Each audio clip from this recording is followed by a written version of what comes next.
So welcome, join my Patreon link in description.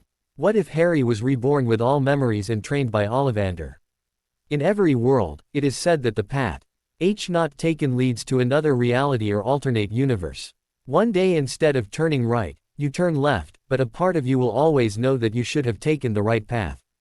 A man eating in a pub between the magical world and the ordinary. Maybe there on the day a tall horse-faced woman walks past with a small dark-haired scrawny child trailing behind her accompanied by an obese chill. Or that man may have chosen to dine in his shop on the day they walked by the magical pub. Harry, James, Potter, Harry, James, Potter. It was nearly the beginning of summer in the year of 87. That's 1987 in case there's any confusion, when one peculiar shopkeeper chose to dine out for lunch.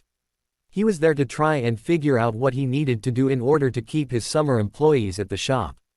They always returned to him in the winter, but he needed the help now. He sighed and glanced out of the large dirty window and chanced to see a woman with two boys walking by. One small boy was walking solemnly behind her and the other was larger than any child he'd ever seen in the wizarding world. He noticed the tall horse-faced woman and immediately remembered her the time her younger sister came to the alley to get her first-year school supplies. The smaller boy too was somewhat familiar, and when the boy looked up at him he knew it was then that he had to do something quick. Those eyes, that scar, told him a lot about the boy. However, the demeanor and the clothes told him a completely different story. The man's eyes had widened when he noted the overly large man waiting on the woman. He stood up, cast a few glamour charms and left the pub quickly and quietly. He didn't believe that this would work, but he had the papers that he always carried with him, and with a few signatures everything would be very legal in both their worlds. He just didn't know if the muggles understood how apprenticeships worked, but for the look in those desperate sad green eyes, he knew he had to try to do something to rescue that poor boy. This gentle-faced, slightly gray-haired man appeared to be wearing a worn yet still quite normal-looking muggle suit. He stepped out of the pub and walked in the general direction of the horse-faced woman and oversized man. He made sure that some of the papers were visible. If this con was to work properly, everything had to look and play the part. He paused to look around confused and then called out to the overweight man by saying, "Pardon me, sir, but is the Stoneville orphanage located nearby? I seem to have gotten turned around at that last stop." Petunia Dursley didn't like strangers approaching them on the street, but the man was addressing her husband, which was the proper thing to do. Her little dudders was whining about sweets and the other one was just staring at the old man in fascination. She huffed and pulled both children away from the adult conversation. She sat them down at a quaint pub-style patio, specially set up to take in more customers during the sun days of the season. Vernon Dursley prided himself in knowing the sections of the town they were in, and he knew that orphanage well. They'd tried to deliver their unwanted burden there a few times, until it was impossible to think about taking such actions. Those freaks had done something, but he still couldn't help the desire he and his wife had to get rid of that child. Of course, he smiled an ugly grin that seemed friendly. "It's 3 blocks, back that way and turn left on Stover Avenue." It was then that the word, apprentices, hip contract, on fancy paper caught his eye. He glanced at the green-eyed boy that wasn't his son. "Might I inquire as to why you need to go there?" "Oh," the man replied. "Pardon me, my name's Ollivander. I'm in the furniture business and am in need of a few young apprentices for delicate fiber work." Petunia's face lifted up quickly at that. "What do you mean?" she asked, sly. "Tly worried about the rumors of sweatshops and underage weavers. Is it like those stories we hear in the news?" "Oh no ma'am, Mr. Garvander said, sitting down at an adjacent table, where Vernon joined him. "I need young ones to do the finer stitching on some of the pieces. It's just fancy stitching and embroidery. My hands are not what they used to be." He showed them aging arthritic hands. "T.S. is completely within the letter of the law. I just figured that an orphan would prefer to work for some small change and learn a trade, while they still attended regular school. All contracts are legal within the United Kingdom and have been approved for businesses like mine." I'm not sure I understand," Vernon said. "You hire children to work for you?" He received a nod and wondered how that was possible. "How can you?" "By offering trade apprenticeships that last longer than the norm," the man replied. We don't follow the old standard where the parents pay for their child to learn. But we do offer free room and board to the apprentices that we do hire. We expect them to learn the trade within the next 7 to 12 years, or it depends on when they'll reach the age of majority. Most normal contracts are only 5 to 7 years, or until the child reaches the age of 21. Vernon's eyes turned to the boy that his family didn't want within the confines of their house. How young do you plan to take them? Oh, the man replied. About 8 or 9 years of age. Why do you ask? He was hoping that they were going to lie about the boy, because in doing so the contract could change a few things based on their comments. Just like the time frame for the boy to become independent within the confines of his world based on the magical apprenticeship contract in the man's hands. We have a child that is none of ours, Vernon said. He was left with us, but we are truly unable to care for him. It's better that he learn a trade to become a useful member of society. The man turned to look at Dudley first, pointed and said, him. He looks quite sturdy. No, Vernon said. We mean the other one. He'll fit into your requirements and he's no stranger to hard work. Mr. Garvander frowned in distaste at the idea that a small child like that one had already been put to work. How old is he? He'll need to stand up to let me get a good look at him. Petunia pushed Harry to stand in front of the man, who then did the standard checks that one would on an animal. He looked into the boy's mouth to see if he had all his teeth, pulled the oversized t-shirt sleeve up to gauge the boy's muscle, and had him run the length of the block and back to gauge his speed. He seems capable, Garvander said. How old? He's 8, Vernon said. He's about to turn 9.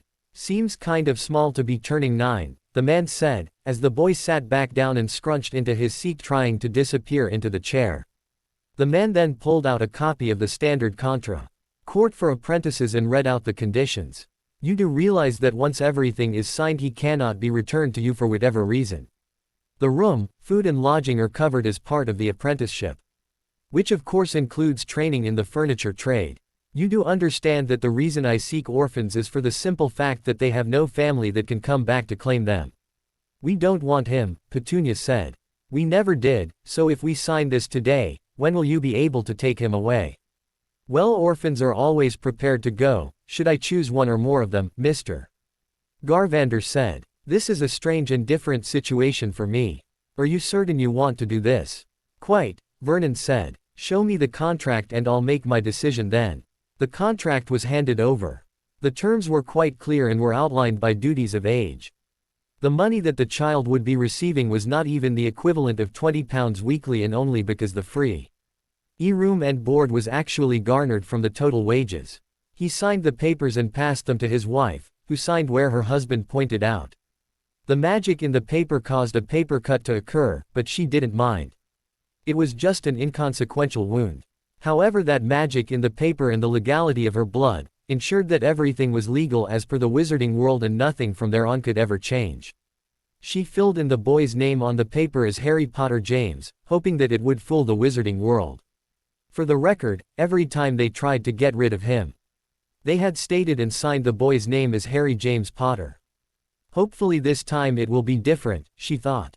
This should give us enough time to plan and leave our home to go to something grander. Only 3 more years until Vernon's next promotion. I'm hoping we get to go somewhere warmer. Harry Potter, now named Harry James by his blood family, will have effectively disappeared fro number 4 Privet Drive, and yet there will be no notice, alarm or anything to indicate that he's no longer living there. Apprenticeships of this nature were magical in the sense that the master now controlled the life or lives of their apprentices. In effect, the man now became Harry's magical and full legal guardian, in both worlds, until the time that the apprenticeship could be deemed complete. The timeline was set for a maximum training period, which was 12 years in Vernon's eyes, but magically it could only be 9 years in the wizarding world. The boy was small and scared, yet this was an adventure, and when asked if he had any questions, the only thing he did ask was, will I ever have go back to live with my aunt and Uncle Dursley? With the signed contract in his pocket and the boy's hand in his, the older man replied, no. This is permanent, but there are a few things that I will need to explain to you, before you can begin to work for me.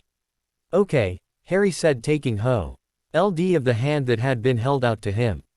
He was still young enough to believe that he could trust adults at this point in time. He had nothing that truly belonged to him at their home, and his relatives had left him there.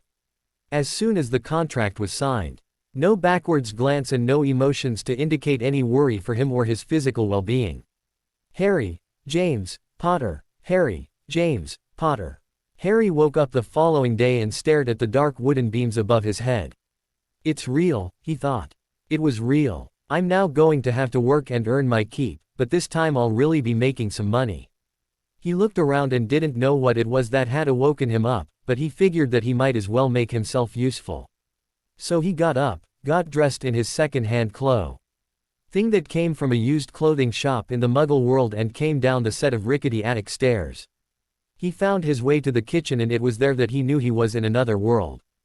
There, he was a strange creature waving its arms about and preparing breakfast. "Mornin', young apprentice James." "I'm sorry," Harry said. "I was coming to make breakfast." No, no's," the creature said. "Cooking be Frixie's job. No be talkin' Frixie's job. Easy Frixie," the old man from the day before said. "No one will be taking your job. Now Harry, have a seat and let's see if you remember anything about yesterday." "Yes, sir." Harry sat down and was wide-eyed at the meal being placed before him. "I circa, can't eat." "Easy child," the man said. "Eat what you can and don't worry about the rest. Frixie will give it away to the homeless down another alley. Now let's be clear. Your Muggle relatives have signed you over in an official apprenticeship with me. Do you understand what that means?" "I'll be learning a trade," Harry said in a small voice. "True," the man said. "But it also means that as of the moment the paper was signed, I'm fully responsible for you and your well-being, as well as your education and the fact that you'll actually be learning my trade."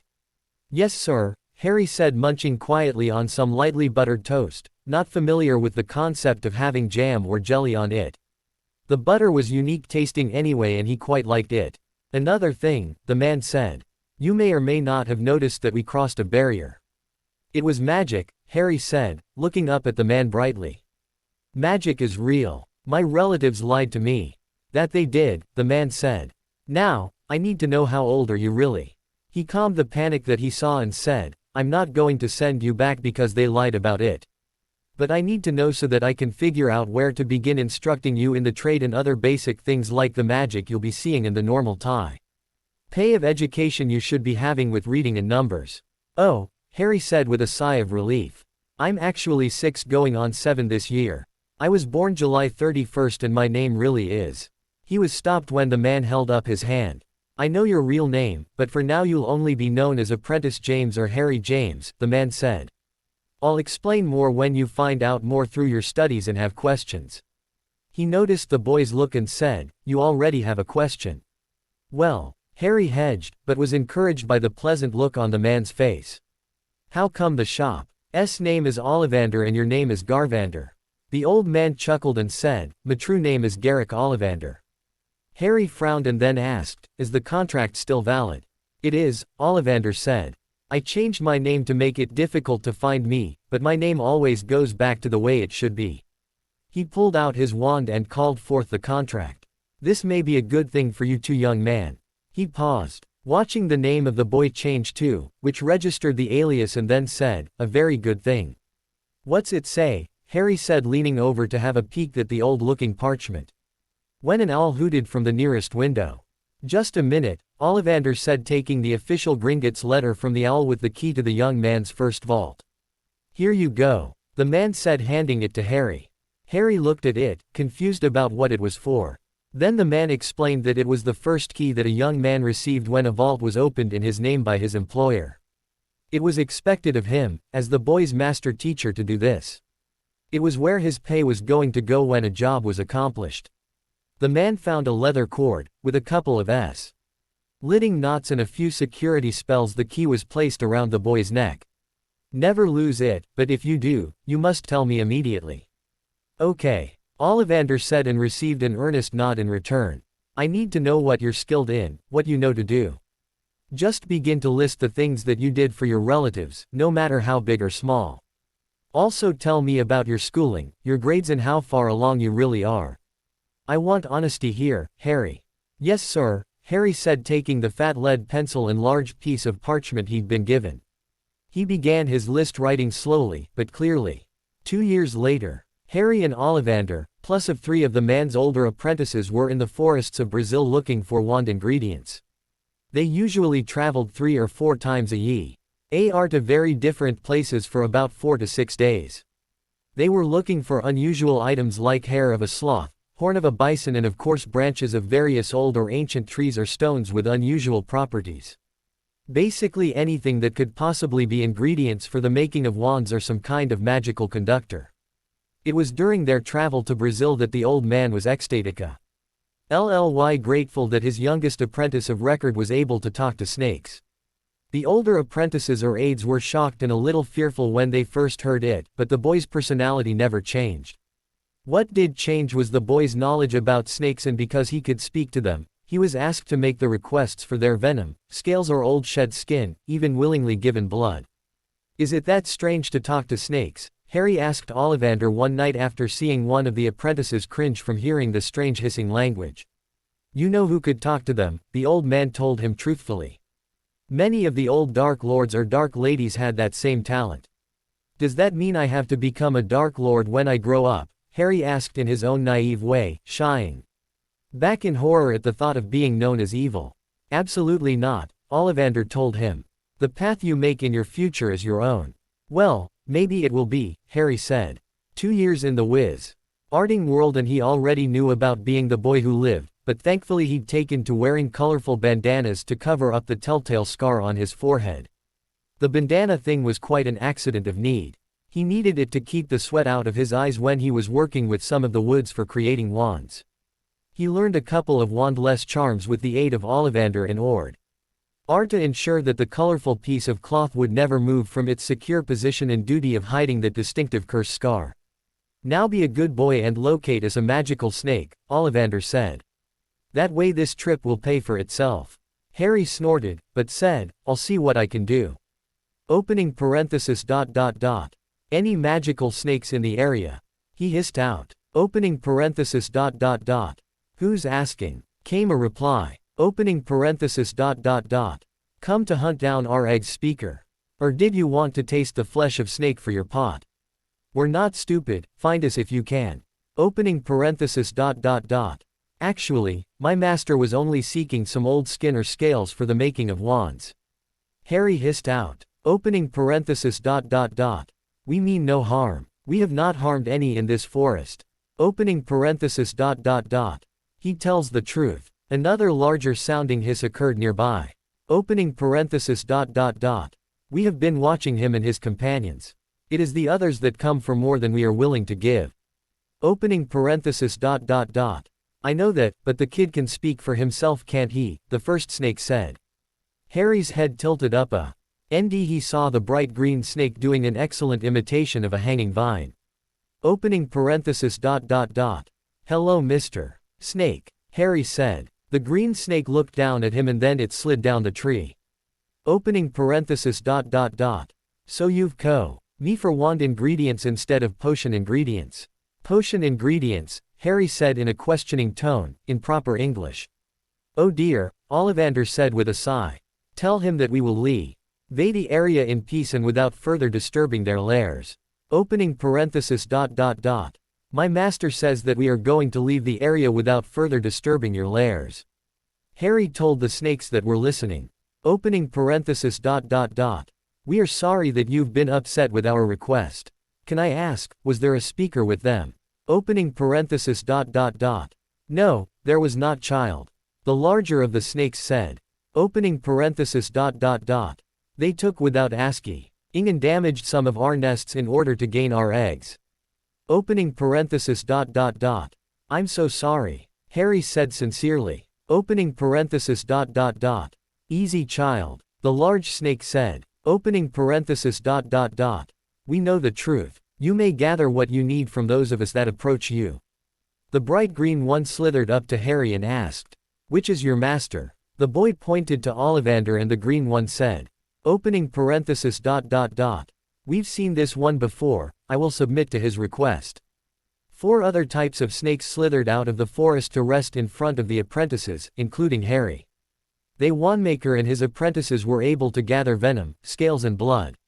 There were 2 snakes that had requested eye cleaning, which was strange to the youngest apprentice until it was explained that sometimes when the skins are shed the eyes still had their first cover. Those were rarer ingredients as they came from magical snakes. The larger of the snakes never came forward, but she called out to the boy. Child, you'll have to come to me and please do so with your eyes shut. One of the smaller snakes will guide you. I'll have to ask my master first. Harry said. He received an affirmative hiss. Master Rick, he said calmly. Ing for the attention of his magical guardian. The old man had long ago told him to use either the name Gary or Rick, as Ollivander was quite a mouthful to say. There's a much larger one just a yard or so from here and she's asked that I go to her to get the ingredients she's offering. Keep that emergency wand on you and remember if you get into a bind, send a red tracing line to us, the old man said.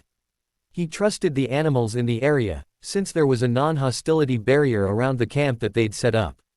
Yes, sir, Harry said. He gathered his tools and a few of the larger ingredient gathering jars just in case.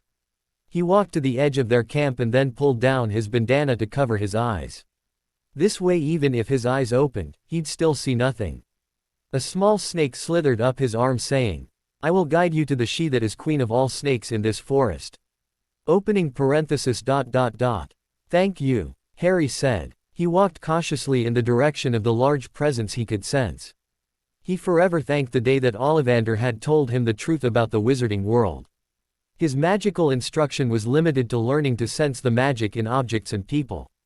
Hence his current ability to sense that large creature he was walking towards. It was part of his training to sense how wands could come together. Wow, he said in admiration. I didn't think that snakes could grow to your size. The snake sent a chuckling hiss and said, we can when we're free. Now let the little one guide you and protect yourself from my venom. It is quite potent. Yes ma'am, Harry answered politely. He was always polite when gathering ingredients. He extracted the venom slowly, using all of the tools at his disposal. He was able to fill 3 large 2-gallon jugs of venom. 2 5-gallon jugs of blood and actually take 4 neck scales, that were loosened from the last skin shedding she'd done the year before. In removing the neck scales, it would allow for the growth of new ones and these were the hardest for the snake to scratch off. Thank you ma'am, he said with a respectful bow. He was about to turn away and head back to camp, but she hissed for him to stop. I want you to take this egg with you. She told him. A kind speaker like you needs a familiar and my small one will be just the thing to ensure your safety. Shouldn't he be free to grow in the wilds? Harry asked. He's male and too small to survive. The large snake said. Get your master to use his magics to stunt my son's growth or else he will not be able to continue a useful life in your world. Do not let him grow longer than 6 feet or 2 yards long. His gaze at that size will only stun people, not kill or petrify. Is that clear? Are you a Medusa snake? Harry asked with curiosity. The snake rolled the egg to the boy's feet with a chuckle. Something like that. Now take care of my child. He'll need warmth before hatching in a couple of days. My kind is also known to yours as basilisk. Harry felt the heat of the shell and scooped it up gently. He heard the larger snake move away with a chuckling hiss at the comments from the other creatures in the area. His small guide told him that he could lift his eye cover. It also said that it would guide him and his master to the shed skin of the queen snake of the forest. Thank you, Harry said to the little poisonous snake wrapped around his arm. He then looked at the dark gray onyx-like shell in his arms and walked carefully back to camp with all the ingredients he gathered stored in the pack at his back. My tent is the smallest. If you'd like to room with me for the night, feel free to do so. I will be in the tree above, until morning. The little snake said with a flick of its tongue. as it slithered off his arm and the boy went to explain the source of the new ingredients. Master Rick, Harry said, walking over carrying the distinctive egg. She that is queen of the snakes in this forest said that this one is supposed to become my familiar. He's not allowed to grow longer than 6 feet or 2 yards because after that his gaze would be very deadly. She that is queen? Grant asked, staring at the egg, wondering what kind of snake it came from. Basilisk, Harry stated. Everyone's eyes widened at the name of the snake. He's also due to hatch in a couple of days. Ollivander took out an ingredient pouch that would hold the egg and then he charmed it for heat. He cast a growth-stunting spell on the egg that would alter some of the creature's DNA related to growth. But that was the best that he could do until he could consult with his cousin that worked at the magical menagerie. He knew that the growth could further be controlled after the little thing hatched. She said that he'd be useful to a speaker like me, Harry said, holding the pouch close to him. Then he pulled out the other ingredients that he gathered and said. There were other humans hunting down the snakes and their eggs for potions. They destroyed some of the nests, that's why the snakes in the area were upset. I'm sorry to hear that, Ollivander said. Now about these ingredients. Willingly given. Yes sir, Harry said. That little one up there will guide us to the shed snake skin of the queen in the morning. These are scales from the back of her neck high up near the top of her head. She couldn't shed them so they were given. Now any man would be hard-pressed to not submit to greed at the thought of those ingredients, including the rare egg of the creature. But Ollivander was not one of those. He was honest in his profession and truly loved making wands with rare ingredients or odd combinations. It was not so with one of the apprentices that had a very shady nature. Dorcas Percival, the only female apprentice. She was dark and growing more and more sympathetic to the old Dark Lord's ideals. She had stolen from the wand supplies in the store. But now that more choice ingredients had just presented themselves, she knew she could quit her apprenticeship with just the money she'd earned from the basilisk parts. However, she believed she was perceived as pure and innocent and did not realize that Ollivander, Harry, Grant and Owain knew all about her underhanded activities. They knew she was deceitful, that she lied and connived to get her way. She was also nearly approaching the point of breaching her apprenticeship contract and she didn't know it. The men had plans to trap her and to ensure that nothing happened to them. The boy that they'd come to treasure is a little brother. He was different from them and it was clear that this wand-making path was going to just be a small step in his long life. They were grateful to have been rescued from the orphanage that they'd come from. Both men were older and had passed their age of majority. They were planning to move to smaller communities to continue their trade in making wands until they could be deemed masters of their trade. Harry on the other hand had a different path to take before he could just be a wand maker. Still, it wasn't as though he couldn't continue with that field or trade while he was in school.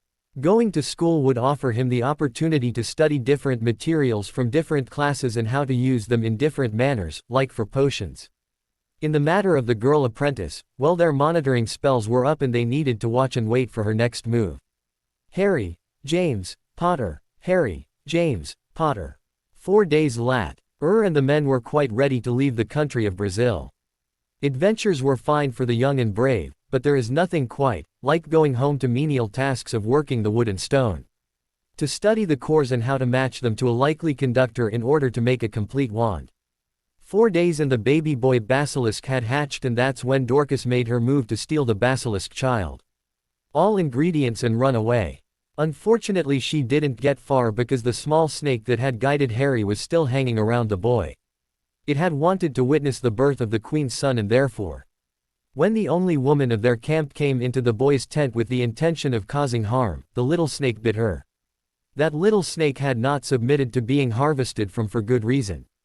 As rare as a basilisk was, his type was even more reclusive and had only been seen once every 200 to 300 years. They were like that variety of insect that once it has bitten you it dies. Only in this case the little snake explained that he kind goes into hibernation for about 5 years. The real reason he wanted to stick around with Harry was because he was a speaker. As a speaker he could have more than one snake familiar. He had been hoping that the boy would care of him in his slumbering state. Opening parenthesis ... I can do that, Harry said. Opening parenthesis ... Shall I take the rest of tea? He venom from you to let you sink further into your sleep state.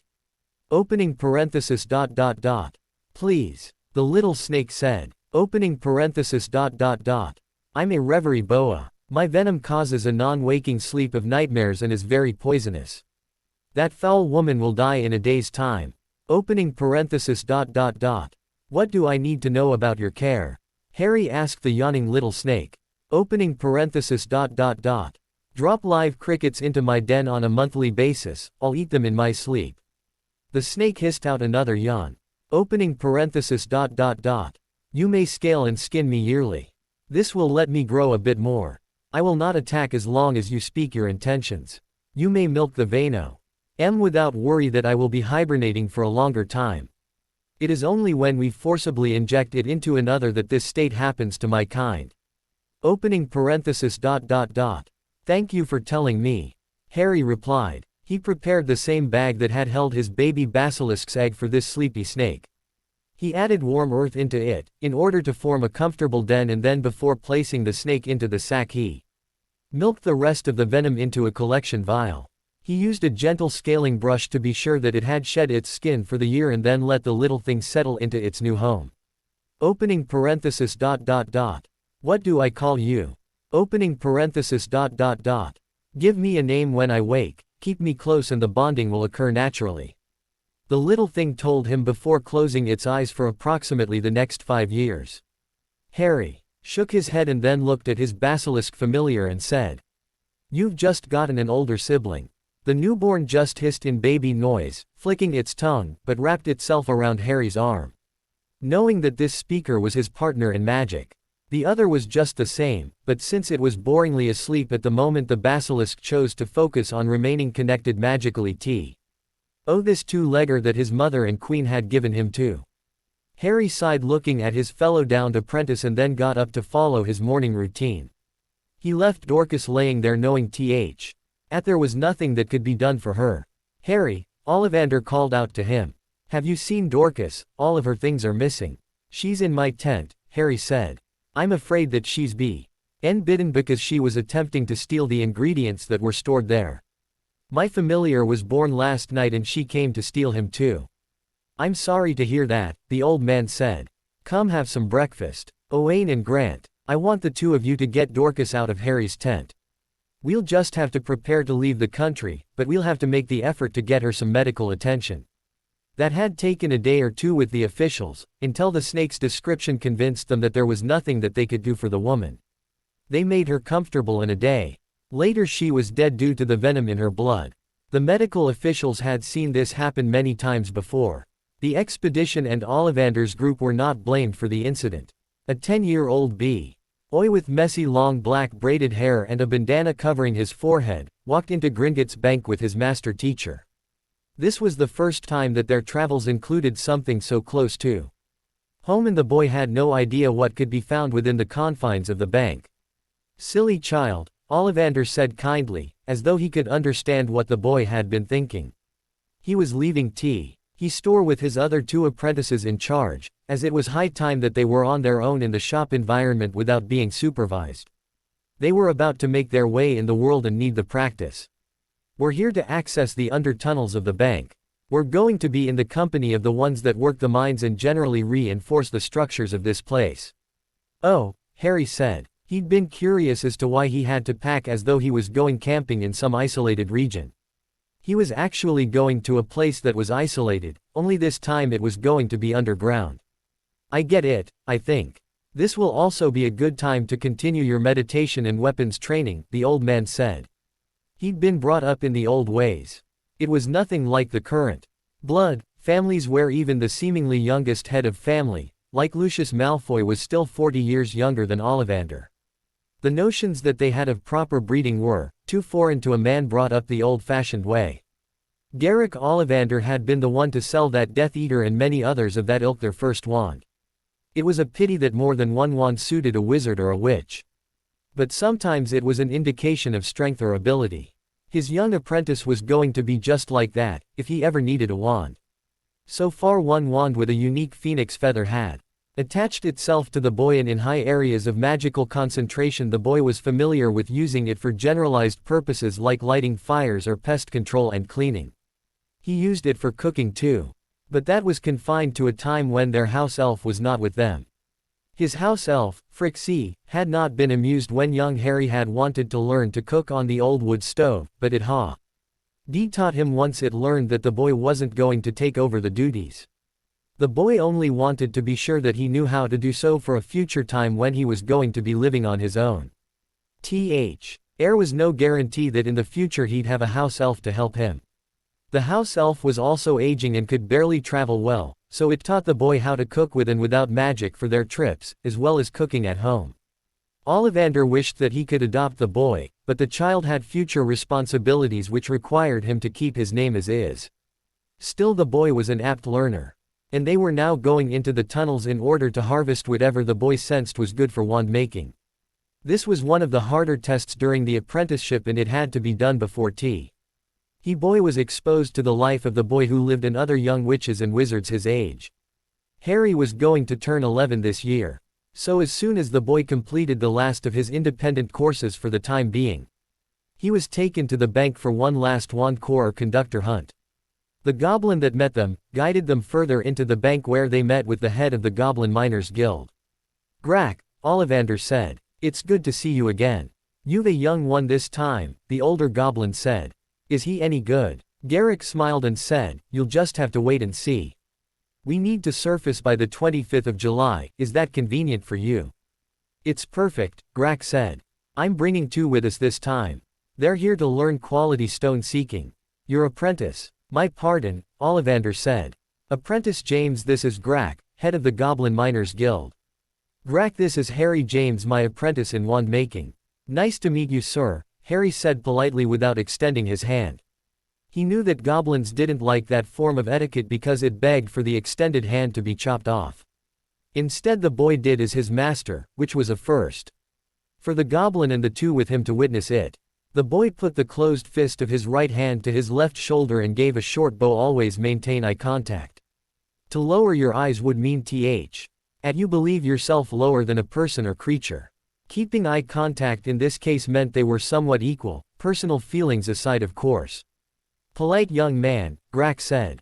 "I like that. You've learned from your master and do him justice by following his example. There were a few of yours that didn't. These 2 are Swill and Brine." "I know," Ollivander said in response to some of his past apprentices' lack of magical sensing. The 2 humans bowed to the apprentices who did the same. "Shall we?" "Of course," the goblin said. "Boys, gather your things and let's go. These humans here to see if they can track ore or gems too, and will be joining us.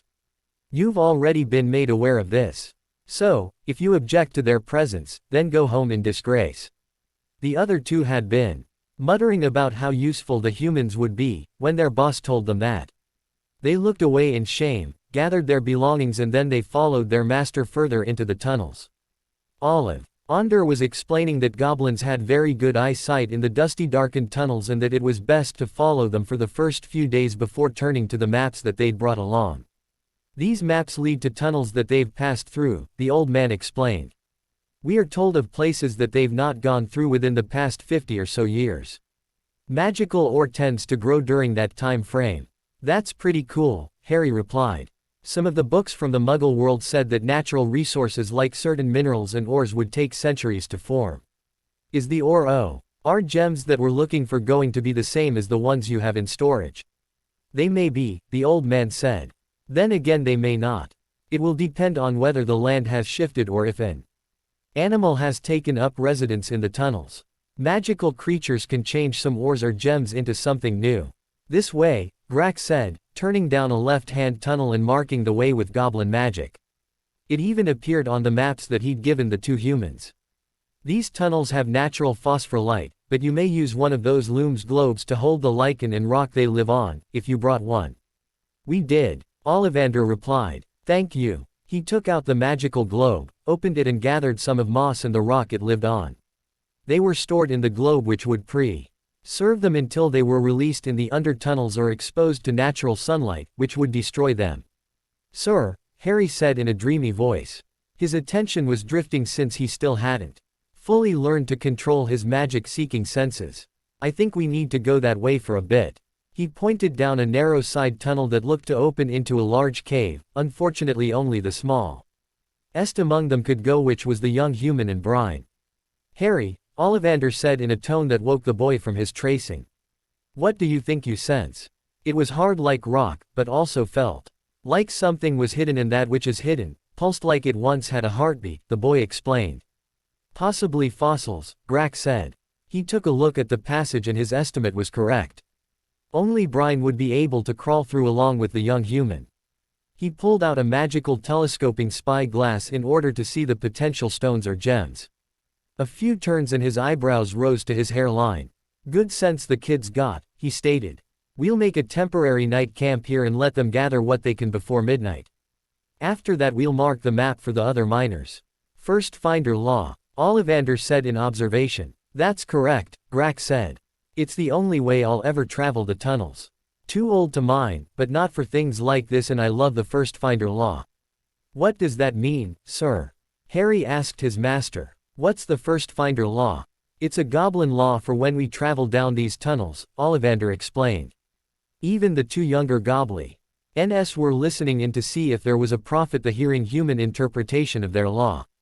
The first person to indicate a find gets recognition and first crack at mining part of it.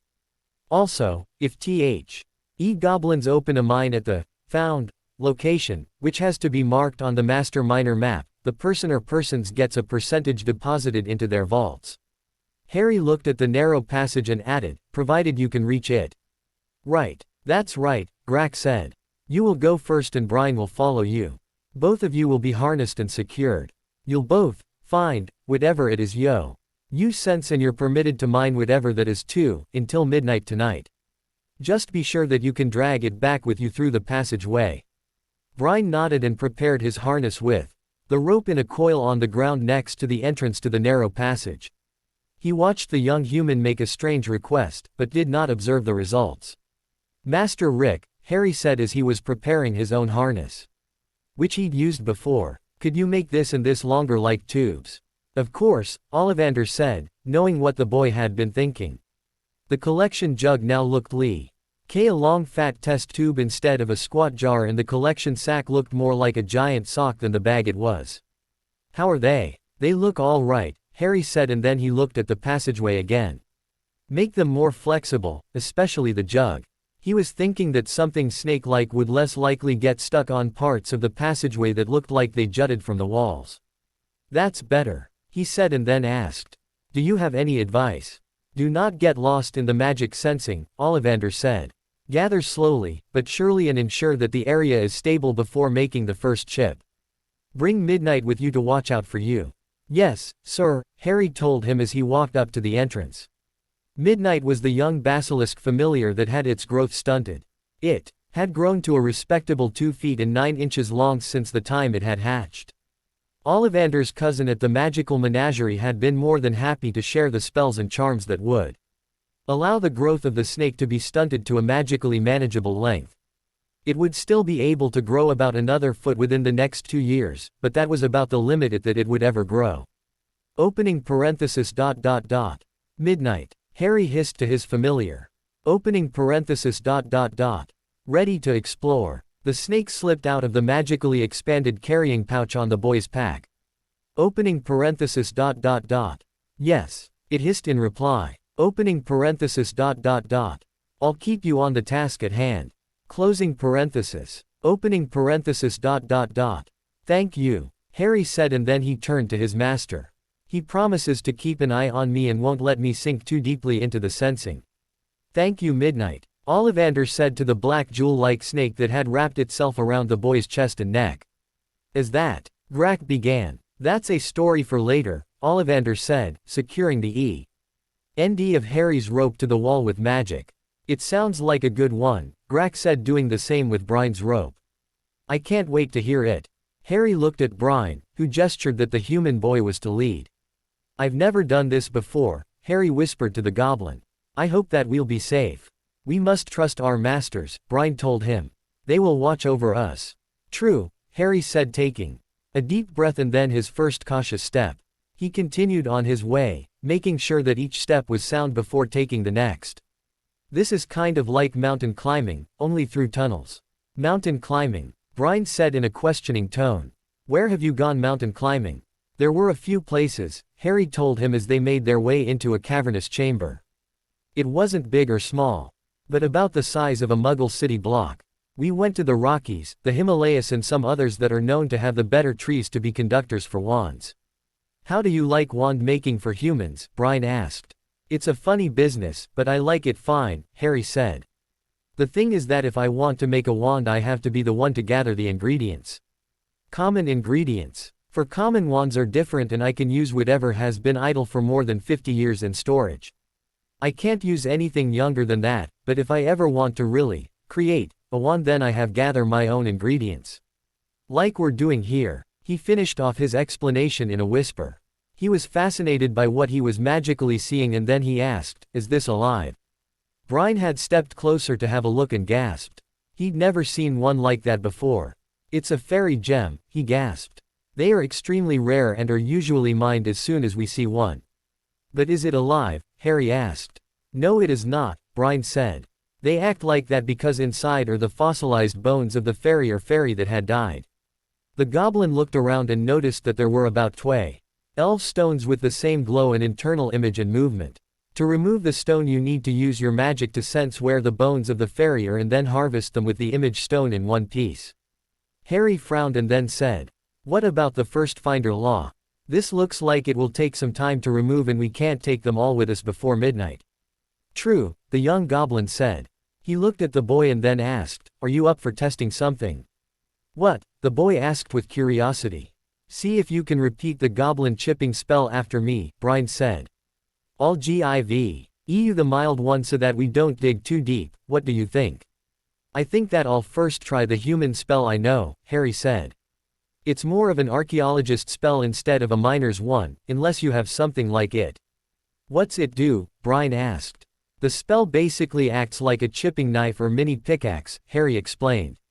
It's to gouge a groove around the fossil or bone and then it uses a gentle brushing twist to blow out the debris in order to leave the fossil still partially encased in its stone. The stone can then be removed with the fossil intact and then we can work the fossil free later. If that's what we want. What I'm going to be using is a derivative of that which will pull out the stone in large block-like pieces.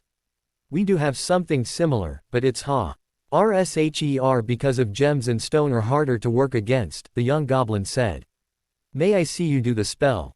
Sure, Harry said. Midnight, please keep an eye on him and his actions while I do this. I don't know that I trust him yet. Since I think he wanted me to destroy this stone. Not a problem, Midnight said. Opening parenthesis ... My venom will be useful. Thank you, Harry hissed. He turned to face the stone and then he said the spell. As taught by his master. The face of the stone came free in one piece, which he stored immediately in the pouch at his hip. Another word and a larger block of stone was freed from the wall face of the cavern. He tucked the two into his pouch. Harry looked at the hole and found that there were more layers behind and under the first fossil he pulled from the wall. He looked at the goblin and asked, do you have something like that? The goblin frowned because he'd been about to attack the boy to steal the stones, but the snake was preventing him. However, Brian did say, the Potter's Guild has similar and gentler spells that work like that one. Well then why don't you work on that side and try one of their spells? I'll work this one until the time is up, Harry suggested. Brian couldn't argue with that. If he wanted to gain an upper hand on Grack and Swill, he'd actually have to do the work. Damn, he thought. I can't walk behind him to pick his pouch because I followed him in. Which means I have to leave this cavern first. He stomped over to the suggested side and began grunting out the goblin's spells, as Harry continued to fill his sack with the fossils he'd found. The others back in the main section of the mine were wondering just what it was that they'd found. The two were taking their time, but Grack sent a time spell reminder that they needed to mark the location on their maps for the miners. Boys, his spell said. Pack it up and come for the evening meal. You've spent enough time in there and we still need to mark it on our maps for the find to be legal. Are you ready, Brian? Harry asked, wiping the sweat away from his eyes. He'd turned around at the same time that Midnight hissed for him to grab his packs.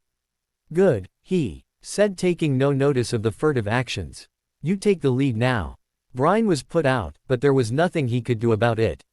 He wasn't about to tell his superior or his straight-laced, non-SN EAKY colleague that he was about to brain the boy and take his haul, claiming an accident killed the human kid.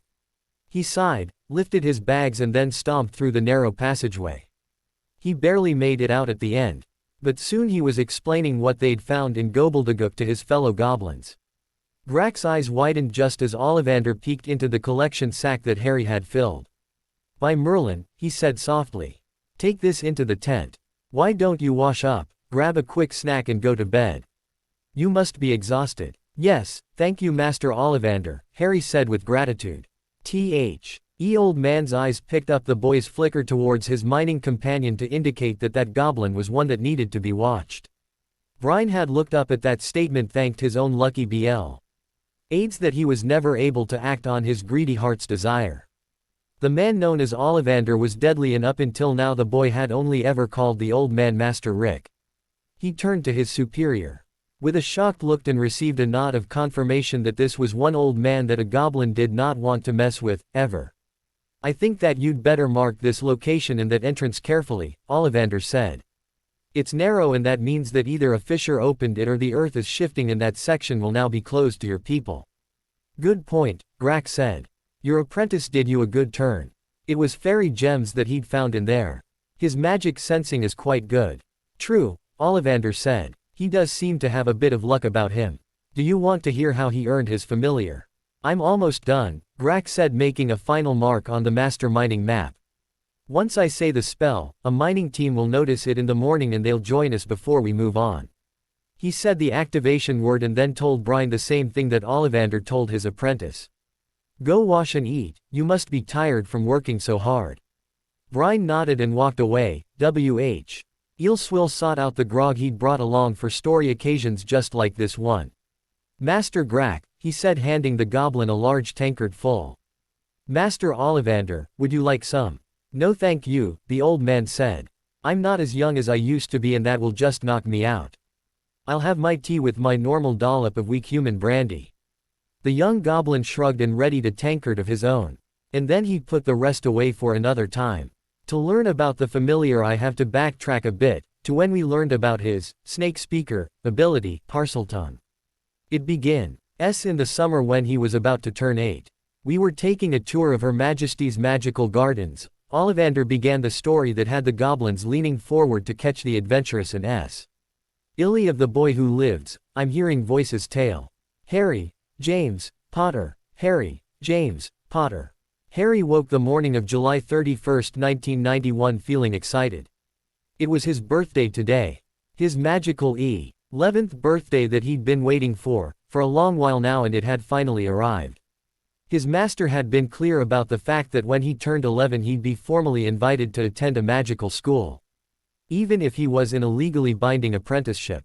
The boy had been worried, but there on the kitchen table next to his plate was the letter. It was the one that he'd been waiting for. It was official. He didn't want to admit it, but he'd been a bit worried about not getting a letter to go to a magical school.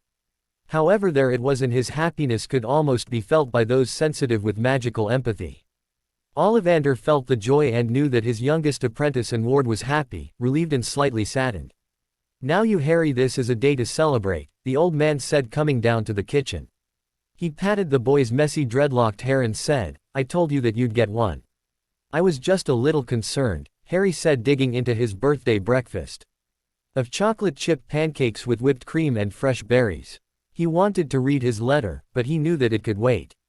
He'd been living in Diagon Alley for approximately the last 5 years. Shopping for school supplies in the alley will not be that much of a novelty, and yet he'd been planning everything to work with the pay he'd been receiving as an apprentice. Breakfast complete, he looked at the address on it. Harry Potter. Attic room. Ollivander's in Diagon Alley. Harry grinned at the address and could only imagine that had he still been living with his blood relatives that it would say, cupboard under the stairs. That would have only been, if they'd let him have his letter in the first place. Still, he was glad of the changes that had happened, so he opened the letter. He read the letter of greeting, which looked kind of standardized to him. Attached was a long list of items to get, but the letter also said that they await his owl. He didn't have one, but that didn't matter as the postal services shop was only 4 stores down and he could send his letter with one of those. Well son, Ollivander said. What do you have planned for today? I think I'd like to make my school wand, Harry said excitedly. But only after I mail off my acceptance letter. May I go now? I think we should also go to Gringotts to see if your family had set up a school funds vault in your name too. Ollivander said. That way you're not dipping into your apprentice pay vault. Do you truly think that they did that? Harry asked, curious about his parents. Most magical families do, Ollivander said. It's only after you turn 11 that you're even permitted to know about the vaults your family may have. More than one? Harry asked wide-eyed. It's possible, Ollivander said sipping his morning tea. The Potters are an old established magical family. Why don't you reply to your letter and then we can take care of Gringotts before you expend your energy in making your school wand? All right, Harry said. He got up from the table, brought his dishes to Frixie for cleaning and thanked the aging house elf for his birthday breakfast. Thank you Frixie, it was better than last year's.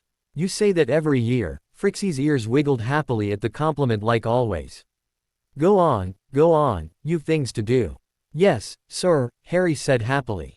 He went up to his schoolwork desk, pulled a piece of parchment off the paper roll dispenser made especially for scrolls of parchment. Professor McGonagall, Deputy Headmistress, Hogwarts School of Witchcraft and Wizardry. Madam, I accept the invitation to attend Hogwarts, as of September 1st of this year. I do have a question in regards to the animal, as I happen to be magically bonded to 2 familiars that are not on our list of accepted animals for first years. Will they cause a problem? Harry Potter. It was a short and sweet note. At least he'd been able to ask about his familiars, there was no way that he'd leave them behind. He couldn't. That's what happens when magically bonded to creatures. He let the ink dry while he went to change his clothing for a trip down the street and for later to Gringotts. Soon here was a nondescript postal owl taking the long journey to Hogwarts to deliver Harry's acceptance and question. Then Harry and Ollivander closed up shop for a small part of the morning in order to attend some business at the bank. They walked up to the teller and asked to see Harry Potter's account manager. This had shocked the teller, but he called forth one of the courier goblins to guide the old man and his apprentice to a waiting room. It wasn't long before they were called into one of the larger offices. Gentlemen, the goblin said, gesturing them to have a seat. How may I help you today? We are here to see if the Potters have left their son with a magical school tuition vault, Ollivander said. We've already sent the key to his magical guardian, the goblin said. Ollivander didn't even blink when he said, I never received it. When was it sent? 2 weeks ago, the goblin said in a horrified tone. I need to check some records, please give me a few moments. He went to the cabinet and frowned at the contents. I must call forth an audit at this point in time and I'll have to have a senior manager double-check the work in Mr. Potter's file. He sent a note away and a couple of minutes later an older goblin arrived with the note in hand. Is this true? The older goblin said pointing to the note. The other one just pointed at the 2 humans in the room. I must apologize. But the key for the tuition vault was sent to Hogwarts care of Albus Dumbledore, the headmaster of the school. He is not the boy's magical guardian, Ollivander said. Can you prove that, sir? The older goblin said. We need to be certain as the petition we have on file is 2 years old. I've been his guardian for the past 5 years, Ollivander said. He pulled out a copy of the apprenticeship contract and showed it to the goblins. Their noses twitched and then they snarled at the paperwork that Dumbledore had submitted. One word from the older goblin and then there was a red rub. Beer stamp, void, across all documents that Dumbledore had initiated, accounts opened and any other transaction that occurred on the boy who lives behalf, all dated after and some of it before that false guardianship document. They were backdated to the day that the apprenticeship contract was signed. We apologize, the goblin stated. An audit will be conducted, shall we forward you our fines? Yes, please, Ollivander said. Now about that tuition vault, can we access it without the existing key or should we request a new key for it? I'd personally recommend that all vaults listed under the Potter name be rekeyed.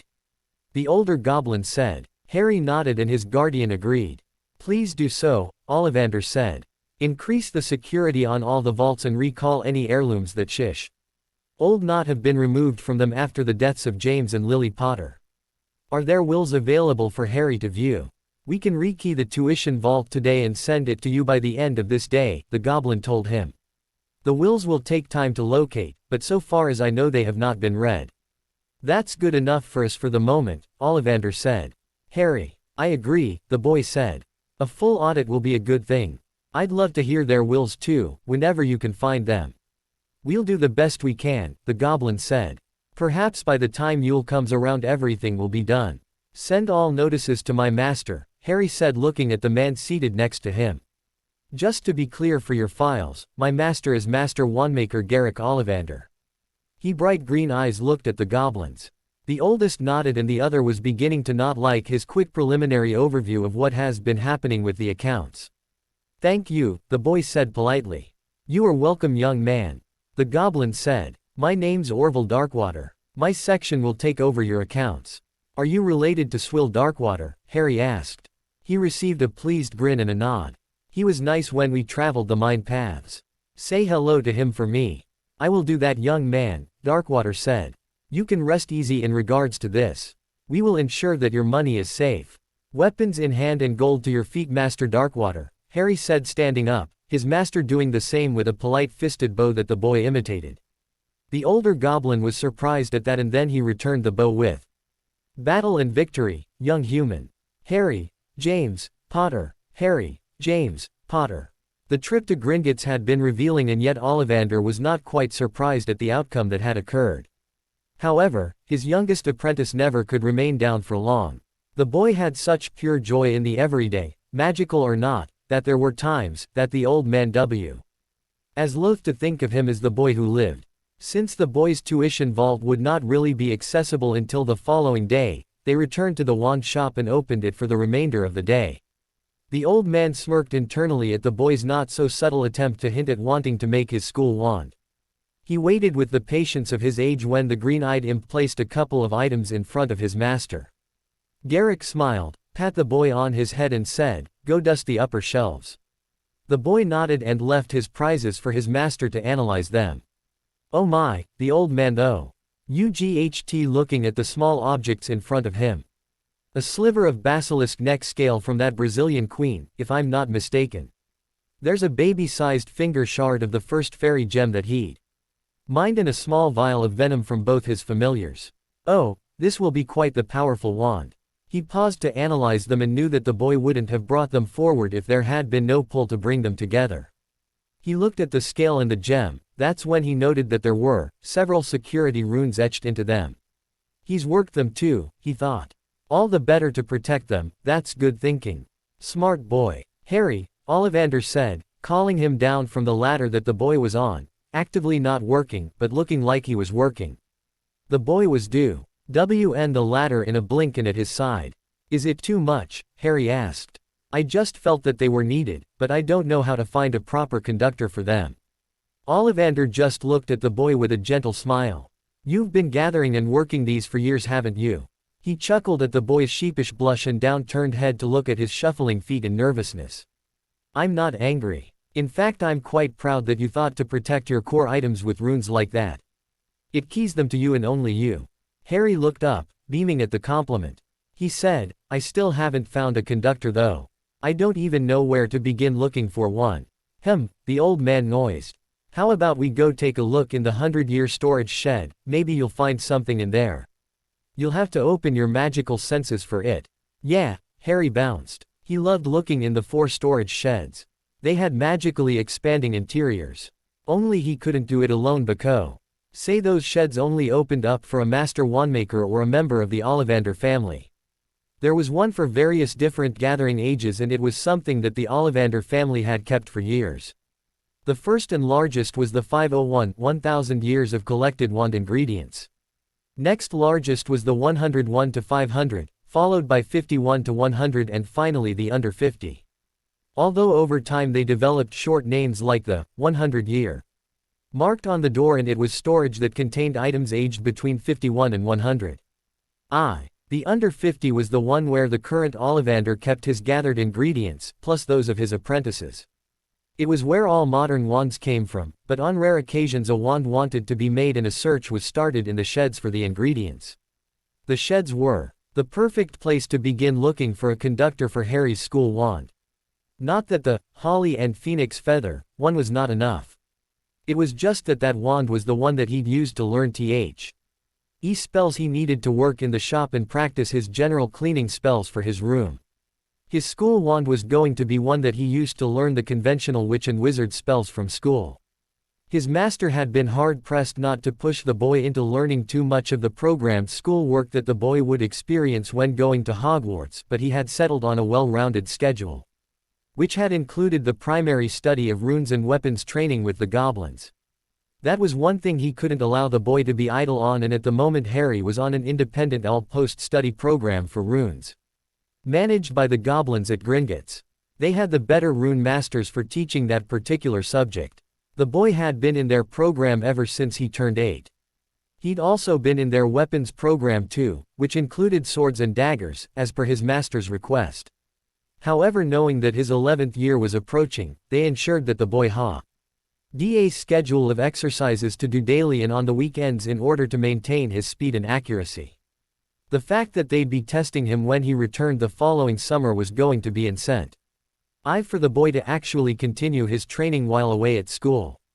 However, now the boy was just bouncing back and forth in front of the 100-year shed waiting for his master to open it up. "Harry," Ollivander called out. "Get into your meditative stance." "Yes, sir," the boy said, stopping mid-bounce to center himself and took a deep breath. He let it out. His magic immediately pulled him to the 500-year shed. "This one, master," he said in a dreamy tone. Ollivander had suspected that it would be the case. He knew that the cores would require an older wood, possibly from a near-extinct species of tree or bush. He unlocked the doors and allowed the boy to wander in. He stood out of the shed and watched as the boy who lived walked from one shelf to another, seeking the proper conducting wood, stone or bone for his new wand. Harry was fascinated by all that he was seeing and feeling. However, he knew how to create a wand by now, since he was very familiar with wand basics. He was supposed to concentrate on the core elements that he'd gathered, so he did. The whispers died down until nearly only one stood out. He walked down an area of shelving and found the preserved tree that had been kept in a stasis-type preservation, forever freezing it in that moment of its life. It was the only way that wand makers could still have what could actually be known as a currently extinct or endangered species of trees. He gently released the preservation spell and found a likely branch for his wand. He did a gentle spell that released the branch from its location, and then he activated the preservation spell again. Now that he had the one branch, he was being called to from another location of the shed. This time he was led to a row of small wooden and magical boxes. One was very adamant that it be taken out, and so the boy collected it and left the shed before the nature of wands clamored once more for his attention. Ollivander shut the door inside. He too had felt the call of those wands wanting to be made. But realistically he knew that some combinations were just not meant to be, not in his lifetime anyway. It was something that all wandmakers felt, but had long ago learned that it was dangerous to make all the wands they could in their lifetime, hence the formation of a wandmakers guild. It was formed in order to preserve the wandmakers' sanity. They came together every 2 to 3 years in order to exchange wand ingredients, and in doing so the clamor of the ingredients were lessened. That's why wandmakers were also known to be naturally gifted occlumens, which was important in order to protect their minds from the magical onslaught. Harry had been training in occlumency nearly as soon as he was taken on as an apprentice, and he was just as gifted as Ollivander had hoped. It was probably one of the reasons why the boy was still open and friendly as he was, and not bitter by the way his life had been when he'd been living with his relatives. Ollivander looked at the wood piece and smiled. A branch from the magical luminous Tomomiro, a very rare Easter Island find from great-grandfather, he thought. It's been waiting to be used for a long time. I've never made a wand with that particular wood. He then looked at the box and shook his head. Of course, light and dark mingled, they would balance and contain the cores just right. Now, I wonder how the boy is going to put them together. He'll need to work the wood and stone first, just like he did with his cores. The old man had the boy's chosen cores in his pockets and then placed them next Tea to the stone and wood that the boy had collected from the 500-year shed. Harry was staring at them. Interesting choices, Harry, he said. The boy looked at him and then back at everything that would be used to become his school wand. You do know that you'll have to work the stone and the wood too. They'll not come together today, I'm afraid. I know, Harry said. That's all right. I might be able to finish it before I go to school, but I think that I could still use my holly wand, if the wood and stone are not ready to become my true wand. Good, Ollivander said firmly. His apprentice looked at him with a question in his eyes. It's good that you realize this now. Some wands are only going to be useful to you after you've had a bit of magical training. You may have felt the need to gather your true wand pieces together. But even if you were able to construct it before going to school, you might not be physically ready to use it yet. Oh, Harry said, looking at his true wand, not yet constructed. I understand. It's like growing up in body. I'd have to grow up in using my magic a lot more than I do now, right? That's right. So how about you take this pouch of coin and go get your school robes, the man said. It is up to me to provide something for your schooling, which does include a proper trunk, but you know that that's been delayed. Harry nodded and the old man continued. Now be sure to get your robes done in a thick material with warming and cooling charms that can be activated by the touch of a wand.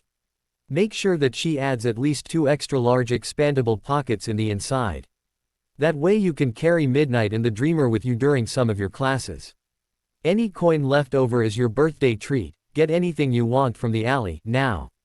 Off you go and be sure to be back by 3. Yes sir, Harry said. He unrolled a special sectional pouch and inserted his wand pieces into the pockets of the pouch. He rolled it back up and then put it in a secure lock box for the time he'd work on the branch and stone. When I come back, can you tell me about the stone and the branch? Of course, the old man said and then shooed the boy playfully out of the store. Harry, James, Potter, Harry, James, Potter. Madame Malkin's robes for all occasions was just the place that every student went in order to obtain the school robes. What many newcomers don't know is that the standard school robes are deemed standard for a reason and that many extras can be added to them. However, they do cost extra, but they can be done on a request basis. Saint Years normally do not know this and therefore sometimes never do find out about the extra pockets with expanding spells that can be added. The woman was no nonsense and already had a blonde boy on a stool for measuring. First year dear, she called out to Harry, as he came into the store. Come to the back, I've another student there getting measured already. Yes, ma'am, Harry said. But I need my robes made in a thick material with warming and cooling charms that can be activated by wand touch. Also I'd like extra large expandable inner pockets on each side of the robes, waist to mid-chest high.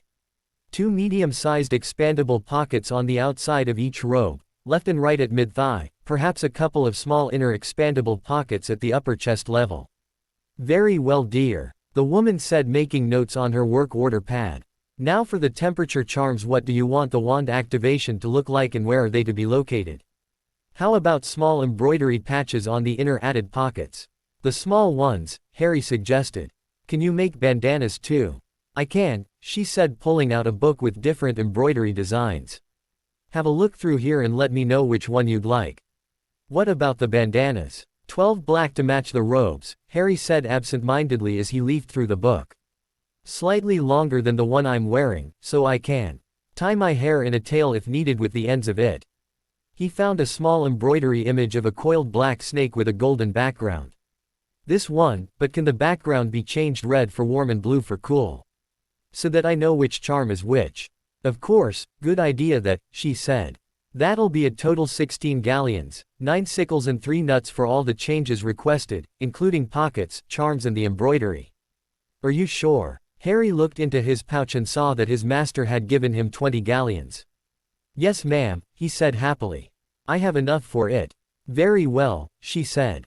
Now step up here and let me get your measure. Are these going to be standard for the next 7 years, for you dearie?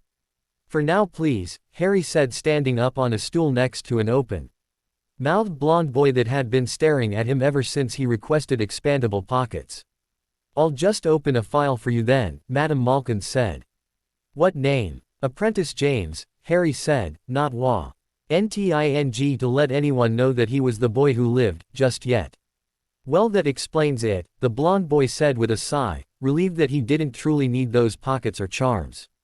What does? Harry asked. The pockets, the boy stated. We don't need those kinds of pockets as a first year. Why not? Harry asked. I don't want to carry everything in a school bag. It's probably better to carry any ink or quill in a pocket than to leave it to accidentally spill in the bag if the stopper is not properly set. You're not choosing the right bag if the ink spills, the boy said. I've been trying to convince my father to get me a never out quill, but he thinks that it's too much for a first year. Never out, Harry frowned. Don't they run out if they're not linked to at least 3 ink bottles? What? My master had a couple, but they had to be linked to 3 full ink bottles in order to maintain their charm of always having the right amount ready for use, Harry said.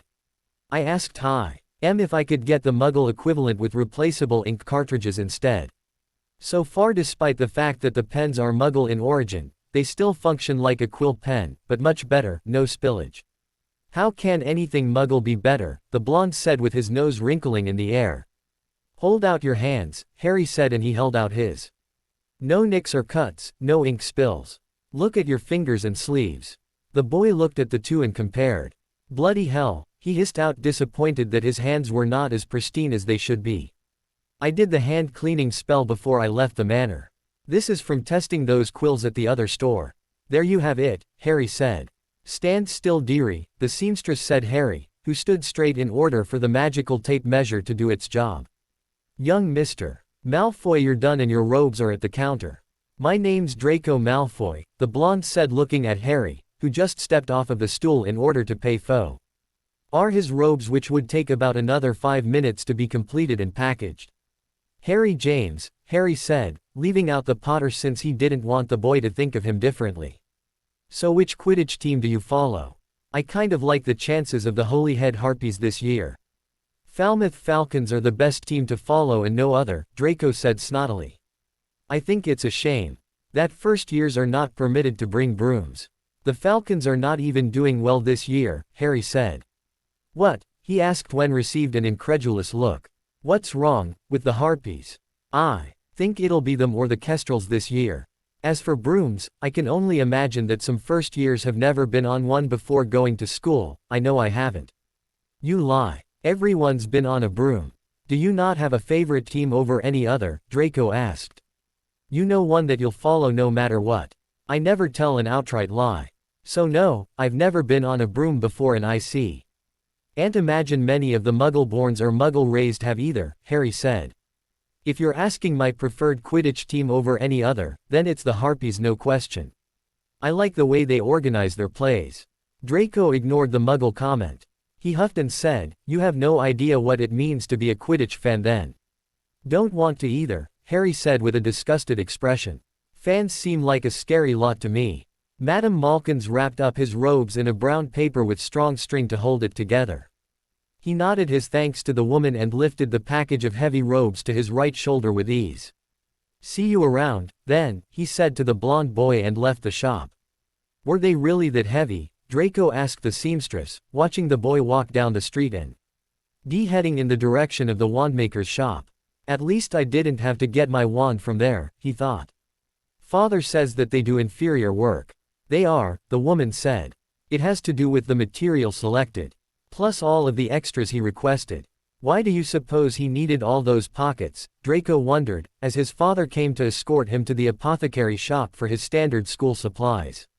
What was that? Lucius Malfoy said. Nothing, Draco said, looking over a pot with filled eyes of newt. I met a strange boy that asked for a lot of adjustments to be made to his standard school robes, which included expanding pockets. I was just wondering why he'd need so many of them. That is all. He may already be bonded to an animal familiar, his father told him. Now let's this part over with. I hate the smell of this place. Yes, father, the blond boy said.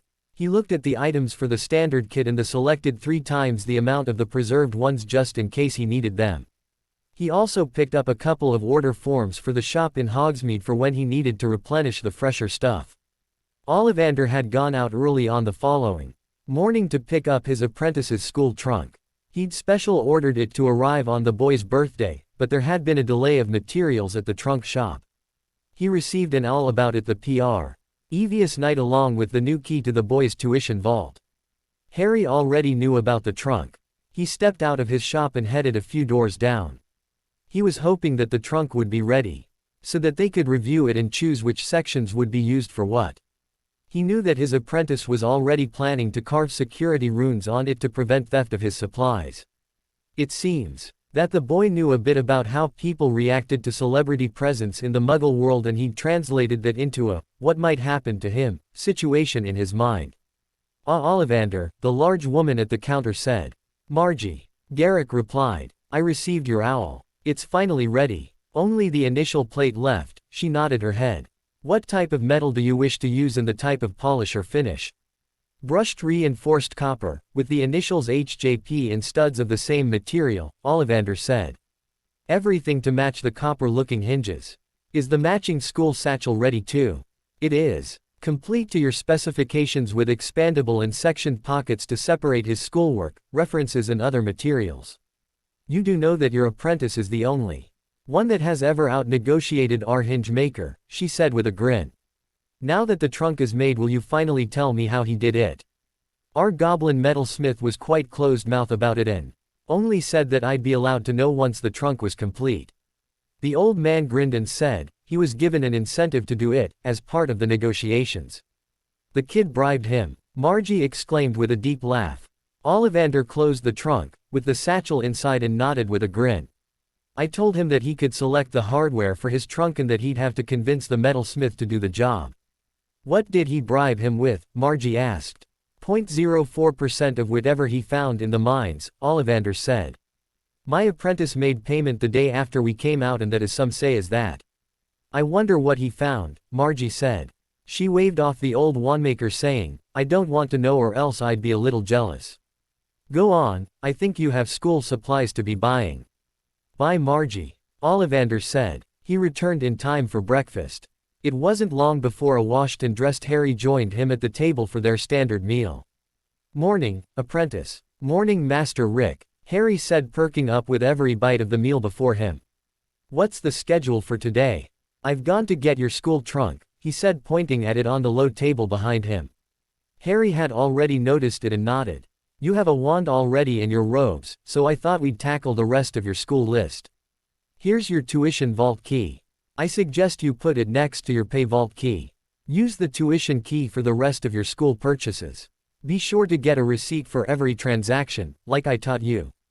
Harry nodded and slipped the leather necklace from his neck. He activated the release charm holding it together. He added the new key and then charmed the leather to retie itself into the double slip knot to make it easier for adjustment.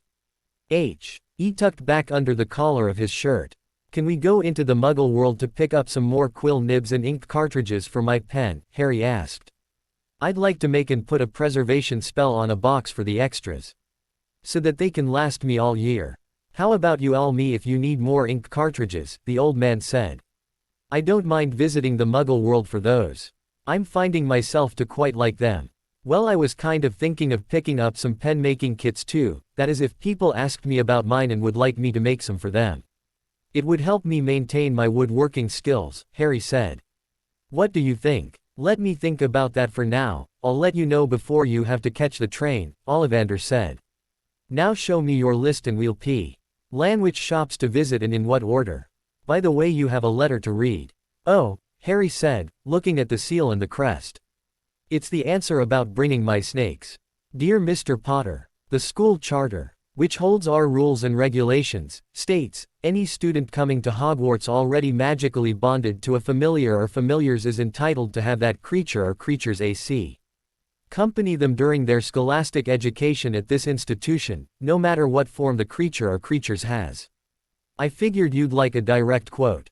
You can pick up a copy of the Hogwarts Charter at the local bookshop, and may I recommend that you obtain a copy of Hogwarts, a History, if you've not already done so before now. There are examples within about students that have had more and one familiar upon entering the school. You may still obtain a cat, toad or owl if you wish, but I'd recommend that you wait a year or two before do so. I look forward to seeing you September 1st.